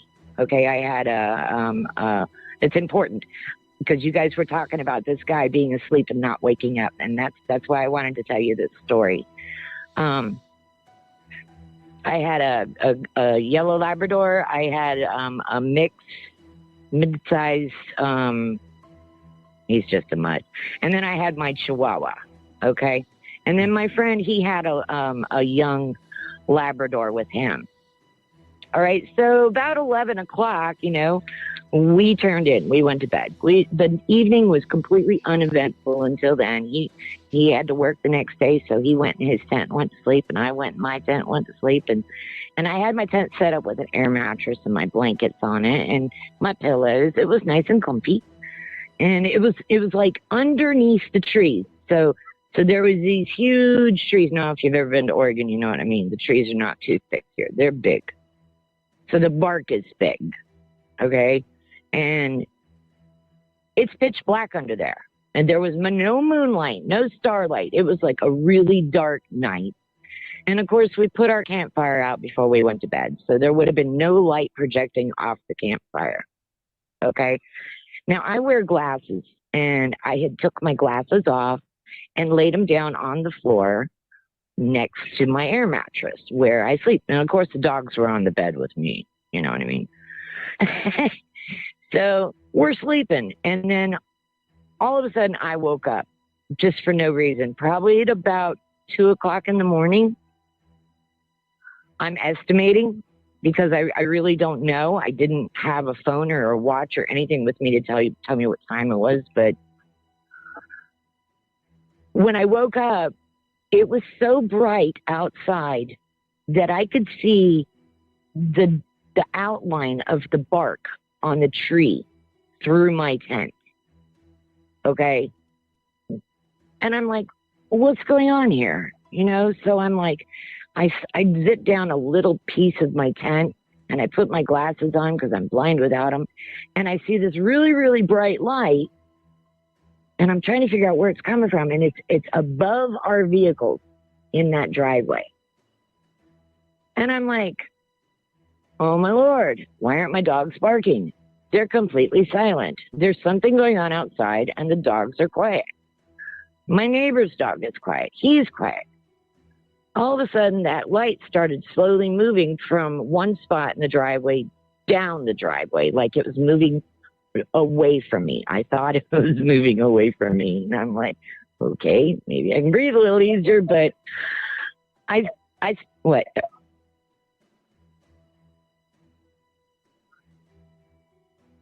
Oh, what happened? Oh, no. Anyways, so I tried to wake up my friend. I started screaming to Jesse, wake up. And I'm calling for his dog.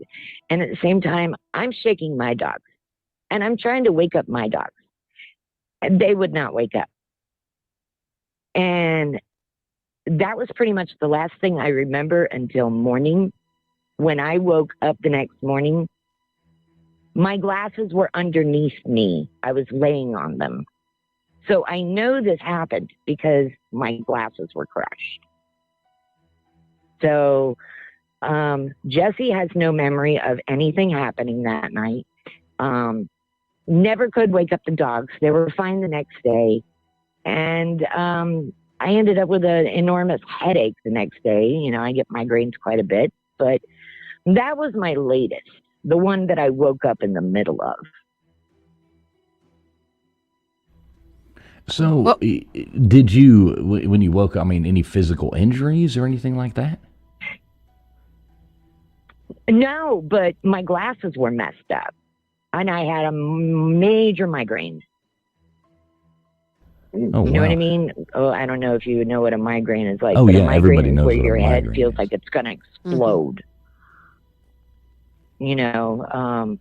I didn't have any physical injuries, not this time. Oh, wait a minute. Oh, wow. Now that you mention it, I had a spot right on my right temple. And I thought at first that it was a mosquito bite, but there's no mosquitoes up there. I'm wondering if that was a remnant they left on me. Now that you mention that, I didn't even think about that till just now. That's weird. Well, the weirdest thing to me is your dogs Weird. wouldn't wake up because dogs are like, Right. you know, as soon as you That's not move, the they're first like, time we've had that happen. that's interesting. So how many of these Yeah, experiences have you had? It started in 1976 when my whole family followed them down the road in Central Florida, where we ended up in a traffic jam with all of our neighbors, sheriffs from three cities, fire department, Forest Service. Everybody followed this thing into the woods. So I've been dealing with this my entire life. Well, it was Central And Florida. actually, no, I'm just kidding. if you want to check out some of what I've got, I just posted a video. As a matter of fact, it should be done uploading right now on my page that you guys should check out. There's actual documentation. I'm hoping YouTube posted it. I actually have a dossier that was smuggled out of the Pentagon. Oh wow! Back in the late 80s, and yeah, that was when it was smuggled out. But the documents I have are dated 1947. So do you have what happened do you in have these 1947, documents? right? Do you have these documents on your YouTube channel? There's a few. Oh, that's Yeah, cool. I didn't How put would them all out there. people explain to us how people would find? This is going out on a bunch of different streams, so I don't see your link. But what is your @ on YouTube? Crafting and conjuring. Okay, so this is, somebody did ask if this was crafting and conjuring. Yes. Yes, so this is crafting It and is. conjuring. So yes. Okay, cool. It is. It's crafting and conjuring. And I drop little bits and pieces along the way in all my videos because I have so many stories, but they're not really stories, they're memories. These are things that I have encountered and experienced. And I wanted to get my word out, and I've been silent all these years because the timing wasn't right. But 3i Atlas is on its way, and it's time for people to understand what's going on. In my opinion, 3i Atlas is a mothership. So you believe 3i Atlas is actually a ship coming? I do. Okay. I like that too. A lot of people do, and that's going to be really interesting to see what happens with it. Okay, I'm gonna let you know. I already put it in the posted it in the channel. I'm a psychic medium, and I have been since I was a child. I do shadow work. I'm a light worker, and I work with a pendulum, and I'm very close with my spirit guides, and we're in constant communication about what's going on with a lot of different stuff. So it would be a good idea to contact me personally if you guys have more questions. There's so much I know, and I can't put it all out there all at one time, literally because it puts me in danger. Yeah, I'm going to definitely have to check out your YouTube channel. Are you viewing from, which channel are you viewing from? Are you viewing from? Who am I watching? From mine. Gutters. Okay, why Gutters? I'm watching Pub? Gutters. Okay, I just cool. subscribed Yeah, to your page. Okay, cool. Yeah, I'm going to have to make sure I sub up I your think page. I'm Gutters going to is check on out my your page. stuff. Yeah. Yeah, I just posted one today. It's taken all day to upload. I don't know if it's honestly, I don't even know if YouTube approved it yet because it's not even done uploading yet. But the one from yesterday is kind of a tip off on it. So if you just go back, and I'm a new channel, so there's not a lot of videos on there. But if you just watch my videos, you will hear more of my story and some of the things that I've had to deal with since Well, I'm I was a child. definitely going to check that out. Yeah, because I'm really interested. So I'm definitely going to check that out. I'll make sure Gutters post that link in different channels as well. So we can get to that and sub you up because I'm would be definitely awesome. into it. That would be awesome. Yep. Yeah, we only have 27 subscribers right now, so we're such a new channel that we don't even have enough people to do a live video yet. So the more people we can get to subscribe, the better, and we would be able to get our message out there better. Well, there you go. Well, Gutters is going to drop that link in my channel, and I'm sure she'll drop it in Nathan's as well, so everybody can go on there and check out who you are and what you're doing. I'm fascinated with that, so it should be cool. And there's another situation I was in where I was actually in 2 dimensions at once, and other people were in those dimensions with me at once, where we literally physically saw 2 people that did not belong in our dimension. It was pretty much. I see that every time I go to far Walmart. from the first place. Right. You're saying we. Who's we? Me, my spouse, and 2 friends that were camping with us. Okay. Yeah, there was other people with us, and they all witnessed 2, I want to say people, because they looked like people. They just showed up in my RV in the middle of the night, and the men spoke and woke us up. You hear 2 strange men speaking at the foot of your bed in the middle of the night, you're going to wake up. And I woke up. My husband woke up. My husband literally got out of bed and walked them. My husband got out of the bed and walked them to the door and let them out of our RV. And my friends were camping right outside of the RV, and they heard those men's voices too, and it woke them up. And they were looking out their window watching what was going on, and they saw the door to my camper open. And they saw the feet of those men step down onto the steps to leave my camper, but their feet never hit the ground. They just dissipated in thin air. Oh. It was crazy. And as a matter of fact, I lost those 2 friends that day. I haven't spoke to them since. They were so freaked out. Oh, wow. Wow. Well, listen, we do appreciate you calling in. I'm sure we got other people wanting to call in and give us their stories. And I could keep you on this all day, so just I know come maybe watch we'll my have to channel, have guys. you on as a guest one night to tell us all about your experiences. That would actually be super cool. So I'm going to sub up your channel. Gutters is going to drop it everywhere. We're going to make sure that we connect with you. So yes, that would be wonderful. Yeah, hey, that Gypsy. would be wonderful. Thank you so much. Gypsy, stay on the line for a second. After I drop you offline, I'm going to grab your contact. Okay. All right. Well, Gypsy, thanks for calling in. Everybody do make sure they go over there and sub her up. That would be super awesome. We want to hear back from you and more of those crazy stories. So thanks so much for calling in. Thank you, Gypsy. Yeah, that was interesting. An abduction story right there. Mm-hmm. That would be probably the scariest thing to ever happen to anybody, is actually thinking that you were abducted.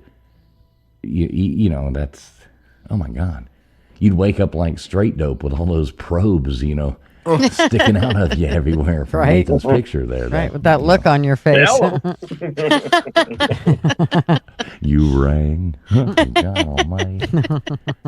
Yeah, we haven't heard back from our friend James. I'm not exactly sure what's going on there with James, but we need Speaking to of explain. probes. We need to explain to Alexis P about the link. She keeps asking for it. I think she has a story to tell us, but she doesn't. Okay, I don't I will think do she that. understands. I will do that. This is a call-in show, so phone lines are open once again right now. 775-644-0664 is the number. Lines are open now. I'm pretty sure Baker's getting her info, so it might still give you a busy signal. If you get a busy signal and we have somebody on the line, thank you, Big Dog Mall, posting that out right there. Yes, we can only take Mom. one call at a time, obviously, but feel free to call in. Ma, will you grab her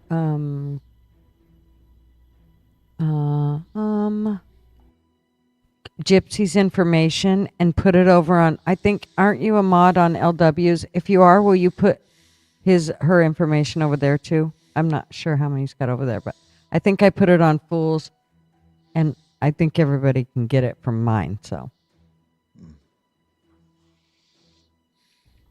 Yeah, and I saw Joe put it out. Yeah, Multi's posted I it put out it there on too. Old Man Builds, yeah. Good. Thanks. All right, I'm subbing up right now too. We got our 37 subs now. there we go. She's moving on up.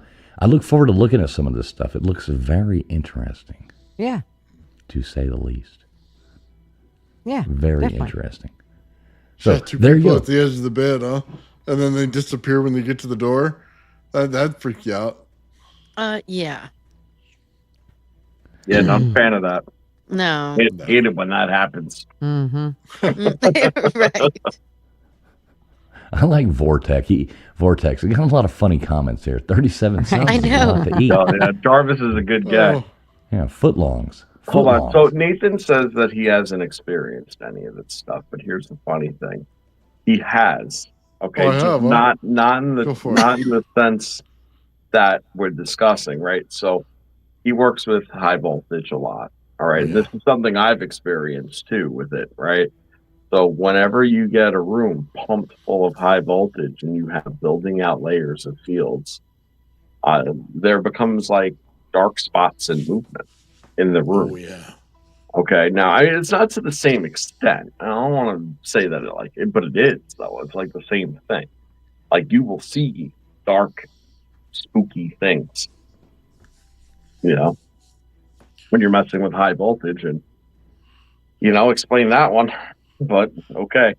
Yeah, you'll be sitting there, and all of a sudden you see a shadow move, and it's like you think an animal came out of the wall and went back in, and all you see out of your eye is that dark shadow, but then your mind starts perceiving something that came through. Yeah, it's like a mind warp. It's like the time is delayed in that area, and you're no longer like they're coming from outside the garage somewhere, like it was the desert at that time or whatever was going on, but now you're seeing them in the time you're in your building. Sometimes you get like black spots that go everywhere, man. I've never had a person like show up or anything like that, or any shadowy figure, and I've been waiting for that guy so I can have a beer with him, but I never get that guy. I always get some weird stuff going on, and I'm always looking around like, what the heck? So yeah, always get some weird stuff going on. It could just be something messing with your visual cortex, you know what I mean, as you're playing with all this high voltage. But I don't know yet, man. But there is if you can make a connection, because you watch all these like ghost hunters and stuff go out. What they always look for is like spikes in the electromagnetic field. So they walk around with their little dope meter, and they're like, "Oh, what am I doing?" Those shows are so. Guys get on it, right? I And can't. the meter starts going, whatever, right? But what we know, we do have another caller on the line here. Oh, sorry, cool. Oh. Yeah. Don't apologize, but let's take the caller. That's why we're here. Take it away there, Baker. Yeah, we've got Debbie. Debbie's calling from New Mexico. Debbie, you're live. Hey, how are y'all? Hey. How you doing tonight, Debbie from New Mexico? Thanks for calling in. What? How can we help you? What do you got for us? Yeah, no, I have an experience. There was a UFO that came down, and it came and landed out in my fields and almost took one of my cows out. Almost taking out one of your cows. I like it. So tell us more. We're all ears. My Miss husband Debbie. told me that thing came to him in the middle of the night and it probed him. That's amazing. I love it. I Are love y'all it, Debbie. laughing? Well, No. 100%. Yes. No. Sorry. Yes. So let me ask you this: did he like it? He was dead serious about this. It's not funny. Oh, that sounds awful. I'm poor guy. Well, but more what's details. the What else experience? happened? Yeah. I feel like y'all are making a mockery out of me. No. Well, let's start at the beginning. My Let's start at husband- the beginning. So tell us about this experience, Debbie. Yes, we need more details. There was a green shining flying light that came down into my field where my cows are. I live down near where Roswell is. Mm. Y'all were just talking about Roswell, weren't you? Mm-hmm. Mm-hmm. Well, so Mhm. when you saw the UFO fly in, I mean, what did the UFO look like? Like, what did you see? I didn't see it walking out of there. My husband said that he had the experience with it. Oh, okay. Oh. Okay. Did he describe it I to you? just saw it, and I almost saw that it almost hit Betty. So it wasn't trying to pick the cow up. It flew toward the cow.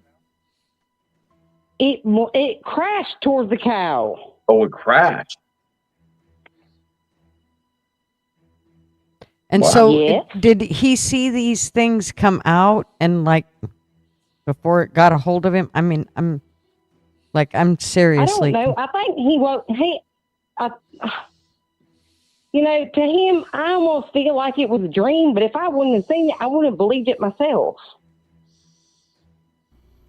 And But he said that thing came down in on him on the bed, and it probed him, and that he was taken into the UFO Space Center, or the UFO, the flying object thing, and that he saw something weird up there, like things with almond faces and eyes. I'm not shitting you. You said that real. it crashed into Betty, right? No, it almost did. Almost did. Well, so now is this a brown Betty or? No. I'm serious. Brown Betty? No, she's black and white, you dumbass. Get him. Jeez. Get him, Debbie. Get him. I love it. Love Debbie from New Mexico. Yeah. All right, Debbie from New Mexico. Don't say it if you can't take it. This thing, what did it look like? Because you're saying it crashed and then it got we're not laughing at I you. just thought that I was sharing my experience with y'all. Yeah, I'm glad you are sharing Why it. are y'all laughing at me? Oh, No. We're not laughing at you, but it's You called him a dumbass, so we were laughing. I mean, right? You called him a dumbass. At least she hits the nail on the head. Right? I mean, That we is know true. he's a dumbass. I mean, did they take your husband? Did he say that he had like an No, experience my outside husband's the still home? here, unfortunately. Oh, well, can't win them all. See, can there's ya? another. You can't be funny and expect us not to laugh. I'm sorry. Well, I'm sorry. Yeah, that I will admit, yeah, that's one to laugh at. I mean, right, and I always tell peace, him, love, and all maybe things. that alien should have taken you away, honey. Right? That they couldn't take you for longer. I'm going to be honest and say it was hard not to giggle Probe when him it's and like, take him away. yeah. Well, I didn't know there was such a southern accent in New Mexico. It's just throwing me off. That's why I was. I'm not from New Mexico. Oh, well, that makes me feel a little I'm better. from North Carolina, honey. Okay. North. You from the Kakalaki. NC? Gotcha. Yeah, I'm from Asheville, but I live in Artesia, Arizona, or New Mexico. I'm sorry. I'm sitting here. I love it. Well, Debbie from Artesia, New Mexico. We do thank you for I calling thought she in was with from your- Dallas. With your hang on, we do Debbie appreciate you does calling in with your Dallas. experience, and definitely we wish your husband well, and hopefully that does not, unless he liked it, then we do hope it happens. To I him do have one again. question. Yes, take it away. Was this probe, was it long and silver, about 5 inches around and 31.5 inches long? I'm just curious, asking for a friend. I don't know. He didn't want to talk Asking about it. for He a just told me friend. he was probed. Oh boy. Oh, geez. All right, Debbie. Well, we do appreciate your call, and definitely make sure you call back in. Amen. Thank you very much for calling. Yes, thank you for calling, I'm gonna talk to Debbie. Hector, and I'm gonna get back to all y'all about. I'll find out all the details of his experience, and I'll give you guys a call back. I really find this to be a fun and enjoyable stream.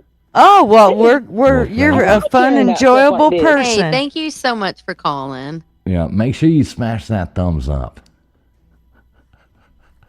Okay. Thank you, Debbie. Yeah, I definitely will. See y'all again. All right, Debbie. Debbie. Thank you. man. There we go. How do you start off a story with somebody got probed and not laugh? Well, that's what I was gonna say. I'm gonna take a random survey. I'm gonna have to just walk out into public supermarket or something, just walk up to 10 random people and go, so you wouldn't believe it. The UFO almost crashed into Betsy the cow, and my husband said that he got probed, and just like if none of them laugh, then we're just a bunch of dicks. You know? Yeah, I'm not sure if that was a great story. I'm not sure if that was what's her name from My Name Is Earl. It sounded more like that. Is Joy from My Name Is Earl. Yes, yeah, I'm pretty sure that was so Joy funny. from My Name Is Earl. Hey, big shout out to Vortex, $10 super chat there, calling from Jamaica Mon from a VPN. Well, Vortex, if you can call in, you are more than welcome. But we really do appreciate the support. Things like that do help keep all these channels going, running the programs, doing the stuff. Thank you very much, Vortex. Much appreciated. Folks, phone lines are back open. We'll keep this going for a little bit longer. 775-644-0664 if you want to call in. Phone lines are open. Oh my God, dude, I lost it when you started describing the probe, okay? I'm sorry. I couldn't try help not to it. laugh to be respectful to the lady calling, but man, it got me. She was on her way out. I figured it was okay. She'd do a slow burn and still come back later. You have to call it the object. It's the object. The object. Yes. I mean, exactly. you know what? It may very well have been that same damn probe, because the fact that her husband didn't want to freaking talk about it. I mean, He's like, we're not gonna. I don't 5 know. inches Don't in ask. diameter. I wouldn't want to talk about it either. Since I've seen it, when somebody says probe, that's all I can think of is that. So, I mean, Seriously. It puts the lotion on the probe. So did it have a Jewish star on the head? Did you guys? somebody go Diddy on it. Yes, it's definitely circumcised. It's definitely circumcised. Oh yeah, you rush it with the baby oil. No turkey neck on that probe. Did you guys happen to see James's latest update with his letter from a government entity? No. Oh yeah. Details, please. Oh, you definitely need to check this one out. We haven't heard back from our friend James, but Well, should we watch it? No. Oh, okay. No. No? Okay. No. All right. You know, if he wants to give us more information, he can call back in, James. But yeah, that was definitely an interesting call right there. Yes, it was. Yeah, phone lines. Baker, are you back with us? I feel like we don't know if Baker's here or not. He's the antisocial social club. I know, he might have somebody in the back again. But phone lines are open. I'll say it again, 775-644-0664. Maybe they are, unless he's talking to Vortex somebody. said he tried to call earlier and didn't get through, so holla. Holla. Holla. Jarvis, when you get back, you better be calling in. Oh, caller on the line. Yeah, Oh, there we go. Take it away, Baker, sir. Boom. Yeah, so I've got Guru, our friend Guru. He's calling from Florida. Guru, you're on the air. Hey, how's the panel doing? How we doing, Guru? Very disappointed you didn't stop by and see me. But so what do you got for us? Have you been probed or abducted lately? No, we can talk about that, but concerning the first thing, you got to pick up the phone. But so as far as being probed, no. And in fact, I think that is a mathematical impossibility, and that was going to be one of my first questions to the panel. What is everybody's thoughts on the Fermi paradox? And if you're not familiar, it's basically Enrico Fermi was a brilliant Italian physicist who basically posited the fact that if there were aliens, then why have they not visited us yet? Basically saying that we're so far away in physical terms from aliens that there are no aliens because we've never been visited yet. So I just wanted to get the panel's thoughts on that. And second is kind of conjoined to the first question. what about the multiverse? Like, meaning, like, if there is a true multiverse, then everything we're doing right now has already been done in infinite amount of different versions. So, and then lastly, it was and KJ pointed this out, I was very impressed by the North Carolina accent of the New Mexico call-in. That was amazing. Really, I didn't realize Roswell had such a thick North Carolina accent. It was really thick. All right, It might have been Roswell, Georgia. Yeah, exactly. But I'm just curious to know y'all's thoughts on those two subjects. Okay, I've got an answer on one. I'll let somebody else take away with the others. As far as aliens visiting, what if we are the aliens? What? Well, what if we already visited a long time ago, and now we are part of the aliens? Well, where are will tall we have and visited from? you are tall and skinny with a funky looking head full, so you could be kicked off as an alien, but me? I don't think they could. Live long and prosper. Nano. I mean, isn't the obvious thing with that, like, who's to say that we haven't been visited? Like, but am I alone in that? Like, yeah. But the whole thing is like, okay, let's say we are the alien, and let's say that was 20,000 years ago. But where? Like, 20,000 years is nothing in the grand scheme of this whole universe or multiverse. Where did we come from? Well, we don't know. I'm a firm believer that our Earth is and our civilizations are a lot older than what we think. I think we've had a lot of resets happen in this world.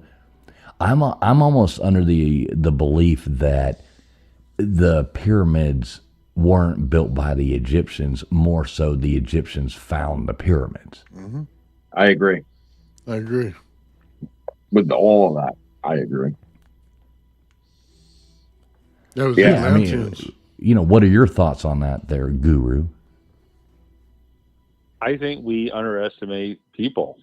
I think back then they were capable of a lot greater things than we give them credit for. I really do. Now, this is Yeah, I would something think that so, the too. old man and I have discussed a few times, because like, we think of technology like what we're doing right now. We're on computers and cell phones and whatever, and it's this thing, right? Exactly. But who's to say that we're not the monkey minds that finds this to be the greatest thing since sliced bread, but we're missing the entire point, and they had to figure it out all along. So when our monkey-headed archaeologists start digging through all remains of ancient civilizations, they're like, oh, these were primitive people, because they're not identifying things that we would consider high tech. Mm-hmm. Even though their technology could have been far superior, didn't require anything physical whatsoever. And here we are missing the point, because the writing's on the wall. It's not a physical object, right? So what's the saying? Like, you can't see the forest through the trees. Like, I feel like we do that a lot with history. Like, we feel like, people 500, 1,000, 2,000 years ago, like, they weren't sophisticated and they didn't understand life and like economy and interaction, but I think they did. It was just at a different time. So I feel like we don't give these people credit. Like, they knew what they were doing, and they were smart, and they knew how to function, and they were capable of great things. And so when we see things in the past, we're like, oh, surely, like, they couldn't have accomplished those things. We have to say, oh, it was alien, or it was something not of this world, but maybe it was them, And we live in such a very convenient society. It was very comfortable. Things are easy, and it's hard to explain hard work and effort. and things that take maybe 200 years to accomplish. But again, like things are they weren't at the fingertips of ancient people. It took time. It took effort. It took generations to accomplish. But we don't give any credence to that. So that's my thought on that. I feel like we don't give enough credit to people that lived in the past. Yeah, and go Bigfoot. Go Bigfoot. Well, you know my thoughts on that, and I do think that our Earth is older than, or at least our civilizations are older than what we do believe. I mean, we're finding things all over the world right now. You know, with these new like ground penetrating radar, all these different things. They're showing dates that are dating back. I mean, one catastrophe can cover up. If we built, like, if right now we took the house I'm in and a catastrophe happened, in 1,000 years, in 500 years, you would never even know it was there. Our skyscrapers would be gone. Our everything would be gone. Things would be buried under earth. We know the world changes. We know it's going to happen again. Not in our lifetimes, but in, 10,000 years, 5,000 years, there's going to be another flood. There's going to be shifting of the earth. There used to be one supercontinent, and everything's changed into different things. We've had multiple ice ages. We know this. This is fact. How do we know? How is it fact? I'm sorry. A lot of that is all theory. No, there is proof of things like that. Yeah. I'm totally. I think the Earth is younger than it. That's just my belief. I'm totally opposite. I had to chime in. Sorry. Oh no, and that's why we keep you here. Do you? I mean, I look at it biblically, so that's the way I look at it. I view it as, 2000. I think a million years, whatever. I think is silly. I think everything it's all theory. Let me ask you this. So you look at it biblically, what does that mean as far as how old civilization is? What, 2,000 years? Isn't that around? Well, we all know that 12,000 years ago, there was the Great Flood. There was a Great Flood, right? How do we know it was 12,000 years ago? Well, I mean, it's all theory. Nobody really knows. Yes, you're right. It is theory. It's all theory, though, but. Interesting. I mean, all like the scriptures suggest that the flood would have been about 12,000 years ago.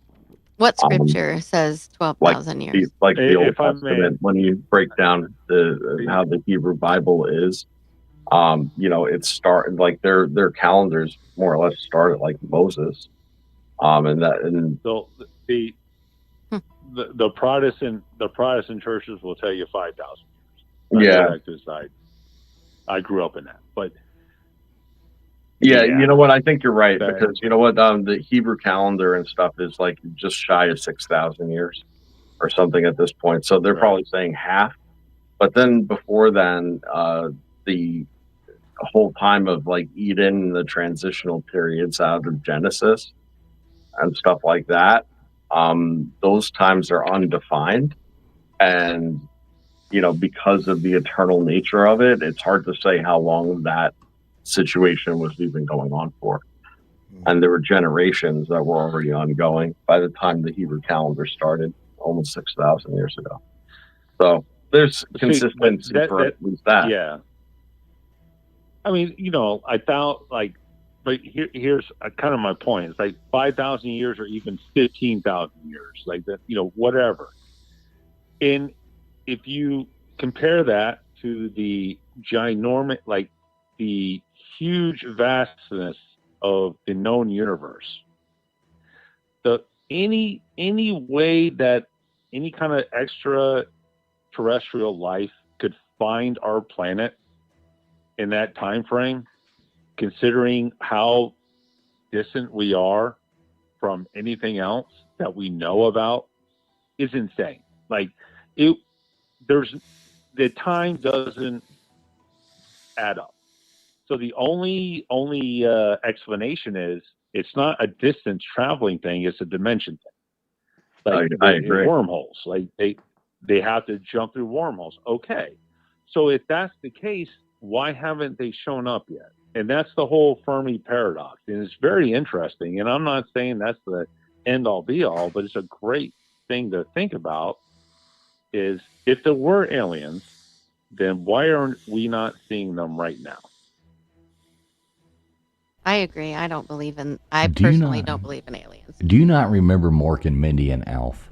Come on. I hope it's Alf. Well, if you read Cuneiform, then you would know they talk about Tiamat and the time of Tiamat before, Mars was populated and before Earth was populated itself. There was a planet called Tiamat in the asteroid belt. And they have stories about that. So there's also Josette Tepe, where they say it's, over 12,000 years old. The pyramids are at least that old, if not more, probably closer to 20,000 years old. I think that we had evolution after evolution on this planet and other planets as well. Do I believe that everybody blew each other up in some kind of space thing? No. But I think space is misleading in the way that we understand it completely. Because you have to remember we're going around in a spiral galaxy. So any planetary system that's around us could be closer than what you actually think it is because we're moving in a spiral form around it. That means that we're moving through space. We don't realize that we're moving through space, but we are. And we're protected by a bubble that's followed around our entire solar system. So it could be as easy as once you break out of that you could just stop right there and then it'll catch up to you and you'll go right into their solar system as well. So yeah, it's a little different. I think that we definitely had some sort of aliens here. I don't know that any alien would look any different than us. There's a certain way life builds out on planets. I don't think it's going to be majorly different. But I think there's several generations from several different planets in our own solar system that could be here. And I do think that there is some, thought about some kind of inner Earth people that go, inside the Earth. They get below the field that's below our feet, and it could just be the same thing, like a planet that we would be in right under our feet. So definitely believe in like Agartha, stuff like that. Yeah. I like that thought. And I'll say it again. I do think our world has reset multiple times. And to your point, KJ, I don't think biblically that takes away from anything really. I mean, the Bible is our recorded history from what we know. Right. And I believe in that Bible, and I don't think that takes away from it. Okay. But I do think that our earth has had many resets through the years. And if you look, I mean, even if it's 1 million years of human history, then, those many catastrophes have happened. It's inevitable. We will get hit by another asteroid. That is inevitable. We will have another ice age. That is inevitable. We will have all these things happen. That doesn't mean that you're not believing in God or anything like that. Right. It just means that that's my opinion on it. Right. And with the Fermi paradox, sorry. Go ahead. I was just going to say, so, like in the past, like, for example, how we would say, like, well, not how we would say, but how ancient Greece, and they had mythology, and they had gods. And that was their way of explaining things, like nature. Like, how did nature work? How did the tides work? How did the sun come up and the moon come up? And it was all explained through their religion, through gods. Right. And I feel like it's almost like modern day when we look at things in the past, if we don't know how to explain, how did these pyramids construct? We don't know. So we say, oh, well, aliens did it. No, I agree with you. I think people did it. Yeah. Right. So I just feel like a lot of things like that we don't have the answers to, we just try to say it's extraterrestrials. But I just think you know what? Guess what? We're not the only humans. We're not the only generation to ever live on this planet. And guess what? There's some smart people before us. And they had a way of figuring things out. And I think there was a better appreciation of time and work before us. Like, I think people before us knew that great things took time. And what is 100 years to us, which is like ancient history, like, oh my God, that's World War I. I mean, it's longer than World War One. To people in ancient Egypt, that was like, oh, you know, that was my great grandfather. So, you know, it's like the frame of reference is so different. I just don't think we give enough credit to the human race in ancient times. That's just my opinion. No, and I totally agree with that.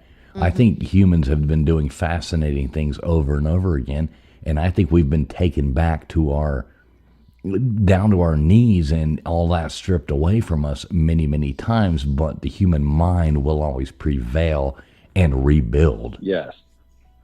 Yes. So what I was saying, sometimes, and I think even like ancient Greeks would have to explain things to like gods and stories, or even like the stars. What do you call it? The constellation. I think we do the same thing when we don't know how to explain what happened in the past. It's just in a modern way. And our way is saying, well, aliens were involved because we have no way of explaining of how it was done. That's just my thought. Yeah, I was going to say, if you go to Indian culture, then what you get there is they didn't want to build skyscrapers. They wanted to live in harmony with the earth. So for thousands and thousands of years, they're going to do the same traditions, the same ways. But they had things that they understood better than us, like cold light. When you have two rocks that are slammed against each other and you have light. They also understand healing practices and all the different herbs and stuff that are all over the world. Yep. Very much understanding a lot more than we ever do, even to this day.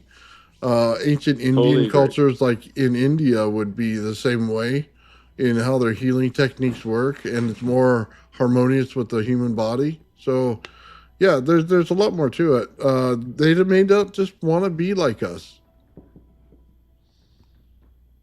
I totally agree with what you just said. Like, if anything, they may have a better understanding of how to effectively live on this earth than we do. Like, totally agree. Totally agree. I think it's interesting. I just wish we gave more credit. I just wish we gave more credit to our ancestors. That's all. They weren't idiots. They weren't. Well, let me ask you this, Guru. They didn't understand the functions of humanity and well. Let me ask you this. You know what? Hang on. Okay. Let me ask you this. So with the new discoveries being, they scientists, it's all said to be written and they can't change their mind. But now that we're finding these other places like Göbekli Tepe and, things like that, showing that human race was doing things long before recorded science is saying that they should have been able to do it, shouldn't we all take a step back and look and go, wow? And, what is under the jungles, in Brazil? What is under Antarctica, all the sheets of ice? We don't know, but it seems like everybody's afraid to explore that idea. Yeah, but I totally agree. But if anything, to me, that just tells you like the power of the human race, like that maybe we've been here longer and we've flourished longer. Like, I don't think that has anything to do with aliens, because like I was saying, in the grand scheme of things, what is 10,000 or even 100,000 years compared to intergalactic travel that it would take to get to this one lonely rock in an outpost of the Milky Way, which is way out of the way of the whole grand known universe. Like 100,000, a million years, it means nothing. So we're talking like what's it called? Getepe? I can't think. The place in Turkey. Yeah, like, Göbekli we were Tepe. thinking that. So we're thinking humanity was there maybe 5,000 or 10,000 years before Sumeria. Okay, which is freaking rad, but that's not in the galactic terms. That's nothing. So that's what I'm saying. Like, I don't think we've given enough credit to how powerful the human race has been over time. We're a very, very powerful people. Like, the civilization's been amazing. So this is where I wanted to interject though, real quick, into what you were saying, because and it all is playing a role in the same thing, right? I agree with you wholeheartedly. I think that we do not give ancient cultures enough credit, to the point where we become dumbfounded every time we find something older and more sophisticated. Absolutely. And it's nonstop. But instead of thinking just straight backwards, we got to think forwards a little bit, just to address like the Fermi paradox that you were discussing. Now, there seems to be like little tidbits of not proof or evidence per se, but like indications that there could have potentially have been like alien interaction in the past. But now, where has society gone for humanity? What have we become over time? Were we always warring people, or did we have greater enlightenment at one point in time that maybe fell to the wayside? And realistically, after one of these major catastrophes has a huge wipeout effect on humanity, what were we coming out of that? Realistically, I think it would stand to reason that if you have an extraplanetary society that's capable of interstellar travel, probably interdimensional transient travel, okay, and all that entails technologically, you would think that they also have the ability to like see what they're getting into and know the circumstance. And like you said, what would be the purpose if we were in a state of violence and scarcity and fighting with one another, in a state of lost enlightenment, and we're literally backtracking societally, and we're no longer, that would be like me taking ravenous grizzly bears in a cage and saying, here, you want to go in there? You could look at it from afar and say, no, thanks. Right. And well, now they're not here. And what have we done realistically over the past 500 or 1,000 years other than command, conquer, and commit genocide against each other? So it is what it is.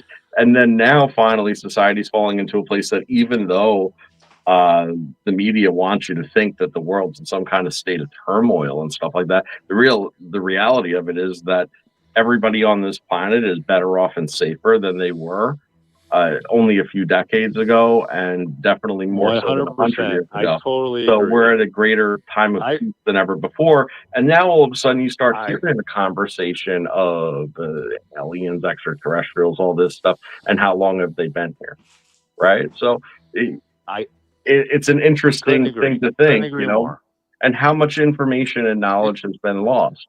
If they could have been easily and I'm not saying what I believe, I'm just playing devil's advocate with the topic of conversation here, just to be clear. But there could have been a time in society where that was commonplace and normal to a degree, or something that was accepted. And then that just fell out of question, for whatever reason. Yeah. Great points. Great points. To me, like, I don't know, like in my mind, the answer is in the future. So, like, I think, to me, there is a more justification to like a multiverse, to where everything we're doing right now has already happened.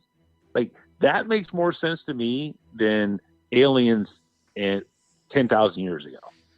Yeah. Just from a mathematical and a scientific logic, that makes more sense to me.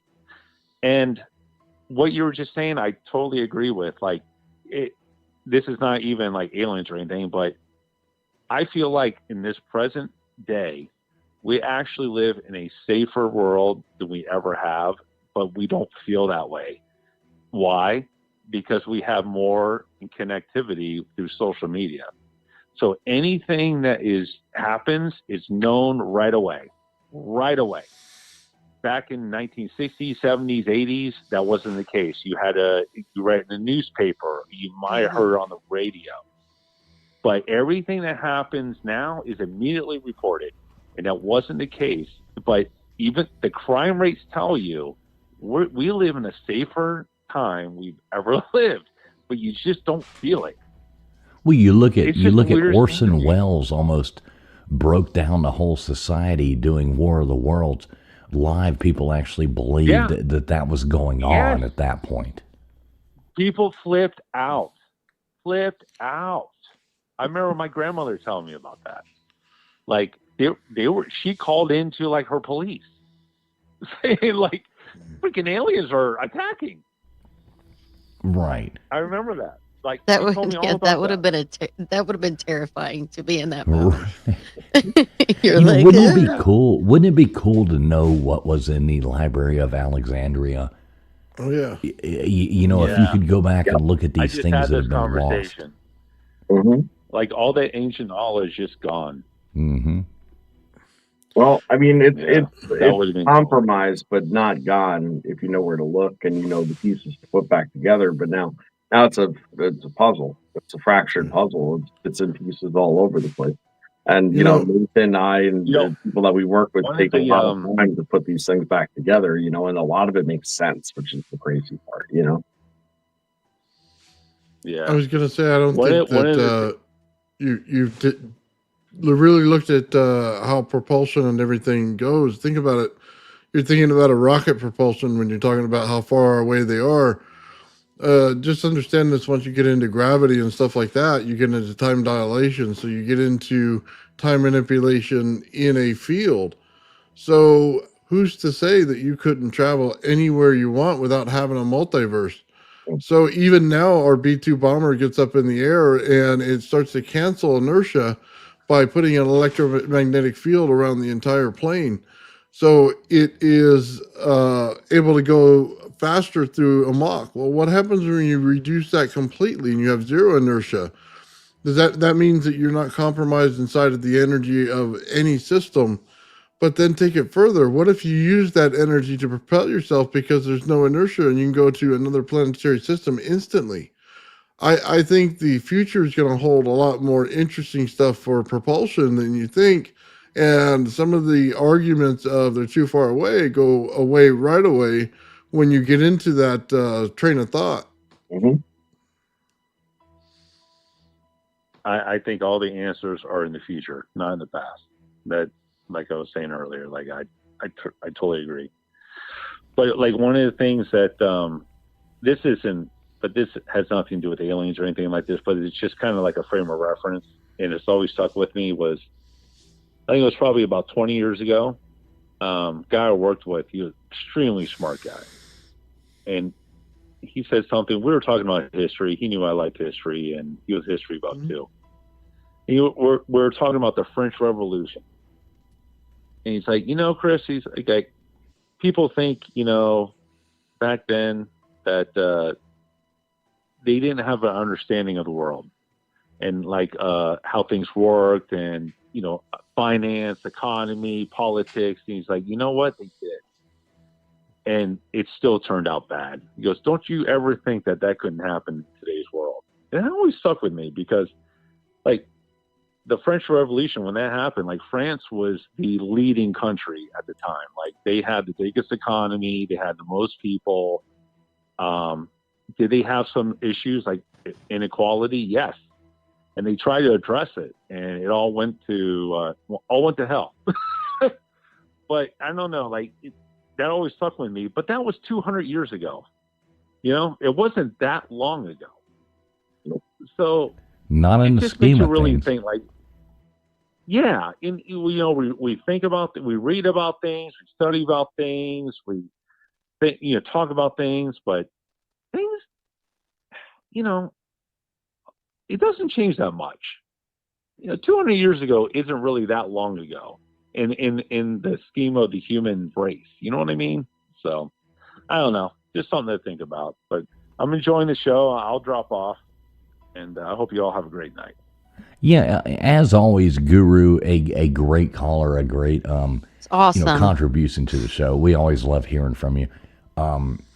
That's awesome. So thanks for calling, and we do have to get this thing wrapped up. We're going on almost 2.5 hours now. Yep. So have a great night. Great show. all right, thanks a lot for calling in. We appreciate it. Thanks, Guru. There you go, folks. A Guru calling in. Always a good caller right there. Very insightful and intellectual. That was awesome. Person. So, what'd y'all take away from that? I mean, I a lot of what he said, I totally agree with, for sure. The pyramids and all that, yeah. Right. We don't give civilization enough credit. No, but here we are. And we're able to sit here. I mean, look at where we are right now. Right. We're all in different parts of the United States. Yeah. And we're sitting here being able to do Gutters is bouncing. I mean, she's even got a bouncing ball, and all this stuff like that. I heard that James sent her that the object. That's right. Joe's supposed to be holding it, but he's slacking. I'm sorry. Listen. All you gotta do is, hold. Just act like the Statue of Liberty. Oh my gosh. It is 1 o'clock in the morning by me. My second 2-hour plus cast of the day. I know you've already done it. You've already done it. I'm like, yeah. This is dedication right here. Well, yeah. So we'll go on ahead. We'll wait for Baker to come back before he finishes up that call. Oh, he's already back. Look at that. I'm back. Okay. Baker, great job running the phone lines there. You did great. Yes, thank you, Baker. That was awesome. Yes, thank you. Yeah, I appreciate everybody that called in. I've got 30 missed calls, so we had a lot of people wanting to call and talk tonight. I am so sorry. Please tune in again next week. Wait, nope, won't be here. Got to be the following week for our Ghost to Ghost show. Ghost to Ghost. That will be Halloween night. Yes, and be here and dress up. Okay, but next week is a really, really good show that Baker is actually going to miss, and it's actually going to be. We'll send out links, but or we'll post a link, but that one is going to be super fun because it's going to be horror movies based on true stories. Yay. That'll That's be fun. Mm-hmm. Yes. Yay. The story of my life. Yeah, so we're going to be talking about, obviously it's the spooky season. We're coming up on Halloween. We're going to be talking about like the, horror movies based on true stories, the origins and things like that, like where these movies got their starts. The week after is obviously going to be Halloween. We're going to see some costumes coming up on here. We're going to see things like that. Maybe we'll work out some kind of thing and maybe do some kind of contest, something. I don't know. We're throwing all that up in the air, but we're definitely going to want to hear everybody's spookiest stories on that night. Yay. So, Baker, did you want to tell people about any kind of website, anything like that going on, or is that? Well, I mean, I will say that if anybody out there has any questions that you want to send us offline, and or if you want to potentially schedule to be a guest on our show, you can email us now at contact@abbinormal.com. I am in a process of working on a website, but abbinormal.com is up and running where you can watch the live shows, but it's under construction. So bear with me. I'm only one person with so much time. But contact@abbinormal.com if you have any questions for us that we can read on the air when we come back, and or if you want to schedule to be a guest. Yeah, there you go. We would love everybody to go over there, check out, abbinormal.com. Anybody wanting to be a guest, definitely. Contact@abbinormal.com. ABBI normal.com. Whatever. Baker explained it better than me. So let's go on ahead and get this thing wrapping up. gutterspub, what do you got going on for us the rest of the week? Pretty much the, same old. We will start out next week on Tuesday with our Tuesday night show. And then we will do Friday again. So we're just going like crazy. Maybe or maybe not, we'll have a coffee club. I don't know. It all depends on how I feel when I wake up on Friday mornings. All right. Everybody can go there. Just type in Gutters Pub into YouTube. She's going to come up. There are no other Gutters Pubs. Yeah. All right. So moving on. Nathan, Old Man Builds. What do you got coming up for us, brother? Basically, Joe and I are going to work on the RAV a little bit. I set up a day on Sunday to do it. We got new parts that came in, so we're going to be looking at that, slowing down footage, seeing exactly how these things build. It's going to be pretty awesome.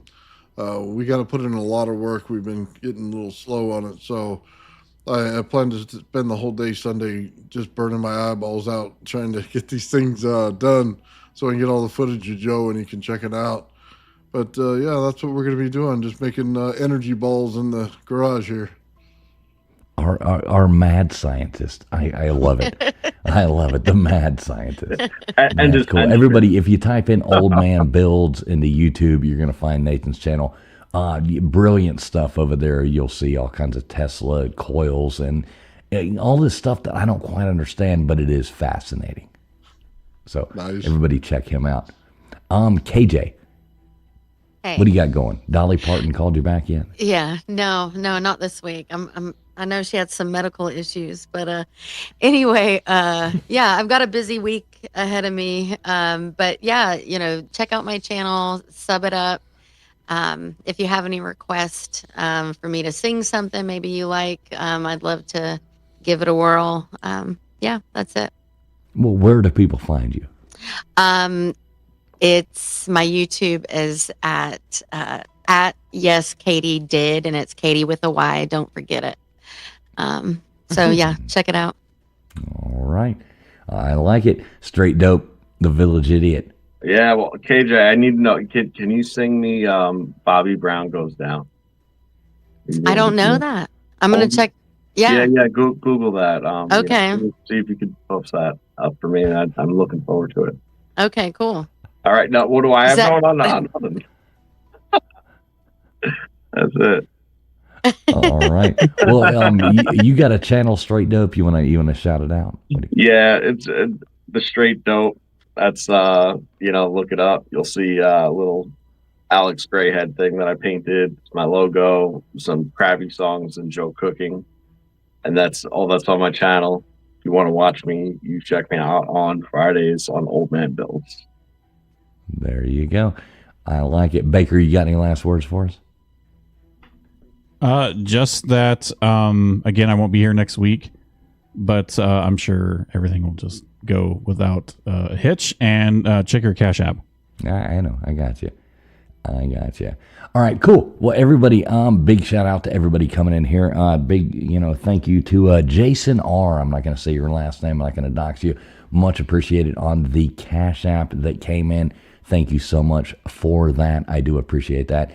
And a big shout out there as well to Vortex coming in there supporting the show as well. Thank you very much, Vortex. That is super cool. Both you guys, without you guys, we can't keep this stuff going. So we do all thank you. And we do thank everybody watching over on X, everybody watching on YouTube, watching everybody's channels. This is super cool. Thanks so much. You make it happen. So we'll be back next week, and we will be talking about horror movies and their origins, things like that. We do hope to see everybody right there. So what is the old saying? Same bat time, same bat channel. We will be back. So that being said, thanks so much, everybody, for being here. Make sure you tell us goodbye in the chat, good night, or, F you, or anything like that. Just make yourself heard. Everybody have a great night, and God bless.